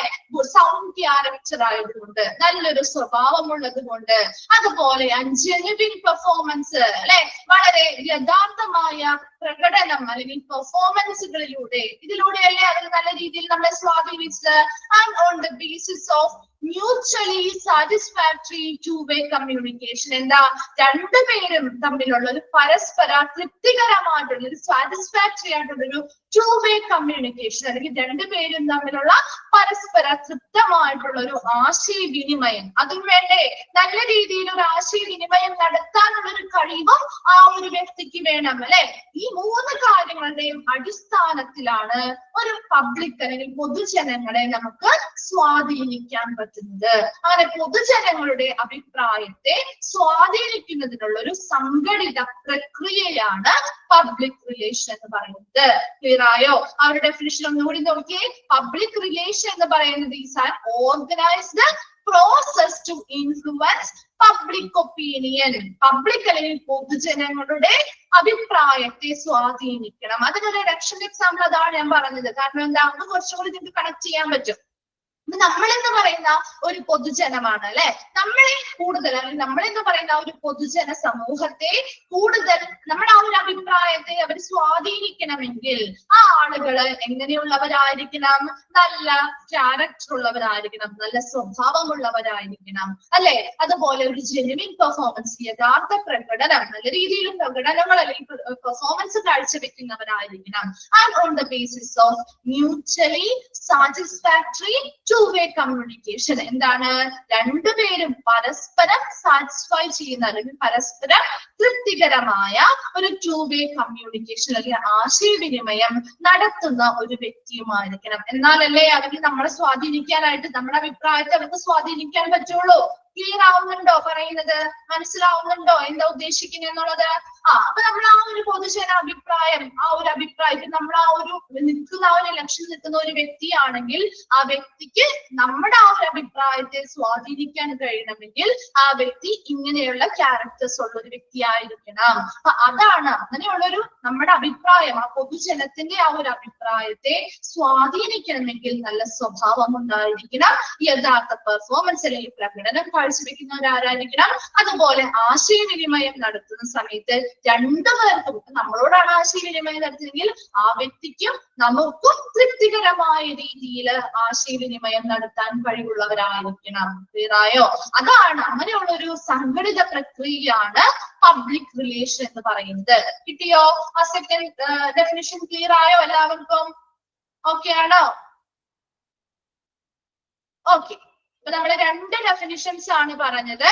ഫസ്റ്റ് എന്താ പറഞ്ഞ ഇത്രയും ഇന്ന് നമുക്ക് ഇത്രയും എടുത്താൽ മതി. നെക്സ്റ്റ് ക്ലാസ്സിലേക്ക് need of public relation start ചെയ്താൽ കുറച്ചുണ്ടല്ലോ, അതപ്പോ പകുതി വെച്ച് നിർത്തണ്ട. നമുക്ക് ഈ ഒരു ചാപ്റ്റർ ഇവിടെ വെച്ച് നിർത്തിയിട്ട് നെക്സ്റ്റ് ക്ലാസ്സിൽ കണ്ടിന്യൂ ചെയ്യാം കേട്ടോ. നമുക്ക് ഇത്രയും കാര്യങ്ങൾ ഒന്ന് ജസ്റ്റ് ഒന്നും കൂടി പറഞ്ഞിട്ട് വൈൻഡപ്പ് ചെയ്യാം. നോക്കിയപ്പോ നമ്മള് പബ്ലിക് റിലേഷൻ എന്ന് പറയുന്നതില് ആരാണ് പബ്ലിക് റിലേഷന്റെ ഫാദർ എന്ന് പറയുന്നത്? ആരാ? എഡ്വേർഡ് ബെർണേസ് ആണ് അല്ലെ. അദ്ദേഹമാണ് ഫാദർ ഓഫ് പബ്ലിക് റിലേഷൻ എന്ന് പറയുന്നത്. അദ്ദേഹത്തിന്റെ ജീവിത കാലയളവ് എന്ന് പറയുന്നത് 1891 to 1995 ആണ്. 104 വർഷത്തോളം അദ്ദേഹം ജീവിച്ചിരുന്നു. അദ്ദേഹത്തിന്റെ അങ്കിളാണ് സിഗ്മണ്ട് ഫ്രോയിഡ് എന്ന് പറയുന്നത്. അദ്ദേഹം ഒരു പ്രശസ്ത ലോക പ്രശസ്ത മനഃശാസ്ത്രജ്ഞനാണ്. അതുപോലെ അദ്ദേഹം ഫാദർ ഓഫ് സൈക്കോ അനാലിസിസ് എന്ന് കൂടി അറിയപ്പെടുന്നുണ്ട്. സിസ്റ്റർ ഒന്ന് മനസ്സിലാക്കാൻ വേണ്ടി പറയുന്നതാണ് കേട്ടോ. എഡ്വേർഡ് ബെർണേസിലേക്ക് പ്രധാനമായിട്ട് നമ്മൾ വരുമ്പോ അദ്ദേഹത്തെ ഫാദർ ഓഫ് പബ്ലിക് റിലേഷൻ എന്ന് അറിയപ്പെടുന്നു. അതുപോലെ ന്യൂയോർക്കിൽ ആദ്യമായി പബ്ലിക് റിലേഷൻ കൗൺസിലുകൾ അദ്ദേഹം ആദ്യമായി രൂപീകരിച്ചു. രണ്ടാമതായി പബ്ലിക് റിലേഷനുമായി ബന്ധപ്പെട്ട ആദ്യത്തെ ബുക്കാണ് ക്രിസ്റ്റലൈസിംഗ് പബ്ലിക് ഒപ്പീനിയൻ എന്ന് പറയുന്നത്. അതുപോലെ ന്യൂയോർക്ക് യൂണിവേഴ്സിറ്റിയിൽ ആദ്യമായി PR കോഴ്സ് അല്ലെങ്കിൽ പബ്ലിക് റിലേഷൻ കോഴ്സുകൾ പഠിപ്പിക്കാനായിട്ട് ആരംഭിച്ചു. Then first call him, അദ്ദേഹത്തെ സ്വയം വിളിച്ചത് എന്താ, വിശേഷിപ്പിച്ചത് എന്താ? PR പ്രൊഫഷണൽ എന്ന് സ്വയം അദ്ദേഹത്തെ തന്നെയാണ് വിശേഷിപ്പിച്ചത്. പിന്നെ നമ്മൾ പറഞ്ഞത് 2 ഡെഫിനിഷൻ ആണ്. ഒരെണ്ണം ജോൺ മില്ലറിന്റെ ഡെഫിനിഷൻ ആണ്. അതിൽ പറഞ്ഞ എന്താ? പബ്ലിക് അല്ലെങ്കിൽ പൊതുജനങ്ങളുടെ ആവശ്യങ്ങൾ അല്ലെ, പൊതുജനങ്ങൾ എന്താണോ ആ ഹോസ്പിറ്റലിൽ നിന്നും പ്രതീക്ഷിക്കുന്നത്, ആ പ്രതീക്ഷിക്കുന്ന ഓരോ കാര്യങ്ങളും അല്ലെങ്കിൽ അവരുടെ ആ ഒരു ആഗ്രഹങ്ങളെ നിറവേറ്റുന്ന അല്ലെങ്കിൽ തൃപ്തിപ്പെടുത്തുന്ന രീതിയിലുള്ള ഒരു തൃപ്തിപ്പെടുത്തുന്ന രീതിയിലായിരിക്കും തിരിച്ചും ഇവിടെ നിന്നുള്ള സർവീസുകൾ കൊടുക്കേണ്ടത് അല്ലെ. 2 കൂട്ടർക്കും നല്ല രീതിയിൽ തൃപ്തിയുള്ള ഒരു 2-way കമ്മ്യൂണിക്കേഷൻ ആണ്. 2 രീതിയിൽ നല്ല രീതിയിലുള്ള ഒരു ആശയവിനിമയം നടക്കണം അല്ലെ. 2 കൂട്ടരും ഈക്വലി എന്ത് ചെയ്യണം? സാറ്റിസ്ഫൈഡ് ആവുന്ന രീതിയിലായിരിക്കണം അവരുടെ ആ ഒരു അഡ്മിനിസ്ട്രേഷൻ അല്ലെങ്കിൽ ഭരണകൂടം അത് നിറവേറ്റി നൽകുകയും വേണം. അതാണ് ഒന്നാമത്തതിൽ നമ്മൾ പറഞ്ഞത്. ഹോസ്പിറ്റലുകൾ നൽകുന്ന സർവീസുകള് പൊതുജനങ്ങളുടെ പ്രതീക്ഷയ്ക്കനുസരിച്ചും അവരെ തൃപ്തിപ്പെടുത്തുന്ന രീതിയിലുമായിരിക്കണം. അതാണ് ഒരു പബ്ലിക് റിലേഷനുമായി ബന്ധപ്പെട്ട വിശദീകരണം എന്ന് പറയുന്നത്. രണ്ടാമതായിട്ടുള്ള ഡെഫിനിഷനിൽ നമ്മൾ പറഞ്ഞത് എന്താ? എപ്പോഴും പൊതുജനാഭിപ്രായത്തെ സ്വാധീനിക്കണമെങ്കിൽ നല്ലൊരു ക്യാരക്ടറിലൂടെ, നല്ല സ്വഭാവത്തിലൂടെ നമുക്കതിന് സാധിക്കും. നല്ല യഥാർത്ഥ പെർഫോമൻസ് അല്ലെങ്കിൽ പ്രകടനത്തിലൂടെ നമുക്കതിന് സാധിക്കും. അതുപോലെ on the basis of mutually satisfied, 2 പേർക്കും പരസ്പരം തൃപ്തികരമായ രീതിയിലുള്ള ഒരു 2-way കമ്മ്യൂണിക്കേഷൻ അല്ലെങ്കിൽ 2 പേരും തമ്മിലുള്ള ഒരു നല്ല ആശയവിനിമയത്തിലൂടെയും നമുക്ക് പൊതുജനാഭിപ്രായത്തെ സ്വാധീനിക്കാനായിട്ട് സാധിക്കും. അതിനു വേണ്ടിയിട്ടുള്ള ഒരു സംഘടിത പ്രക്രിയയാണ് പബ്ലിക് റിലേഷൻ എന്ന് പറയുന്നത്. ക്ലിയർ ആയോ? അത് ഇത്രയും ഭാഗം ഓക്കെ ആണോ? എല്ലാവർക്കും ക്ലിയർ ആണോ? ഓക്കെ, ഇന്ന് തന്നെ ഈ ഭാഗവും ഇന്ന് വീട്ടിലിരുന്ന് വായിക്കാം. നെക്സ്റ്റ് ക്ലാസ്സിൽ വരുന്ന സമയത്ത് ഡൗട്ട്സോ കാര്യങ്ങളോ ഉണ്ടെങ്കിൽ ചോദിക്കാം കേട്ടോ. ഓക്കെ, നമ്മൾ ഇന്ന് വൈൻഡപ്പ് ചെയ്യാണ്. നെക്സ്റ്റ് ക്ലാസ്സിൽ ബാക്കി കണ്ടിന്യൂ ചെയ്യാം. Thank you.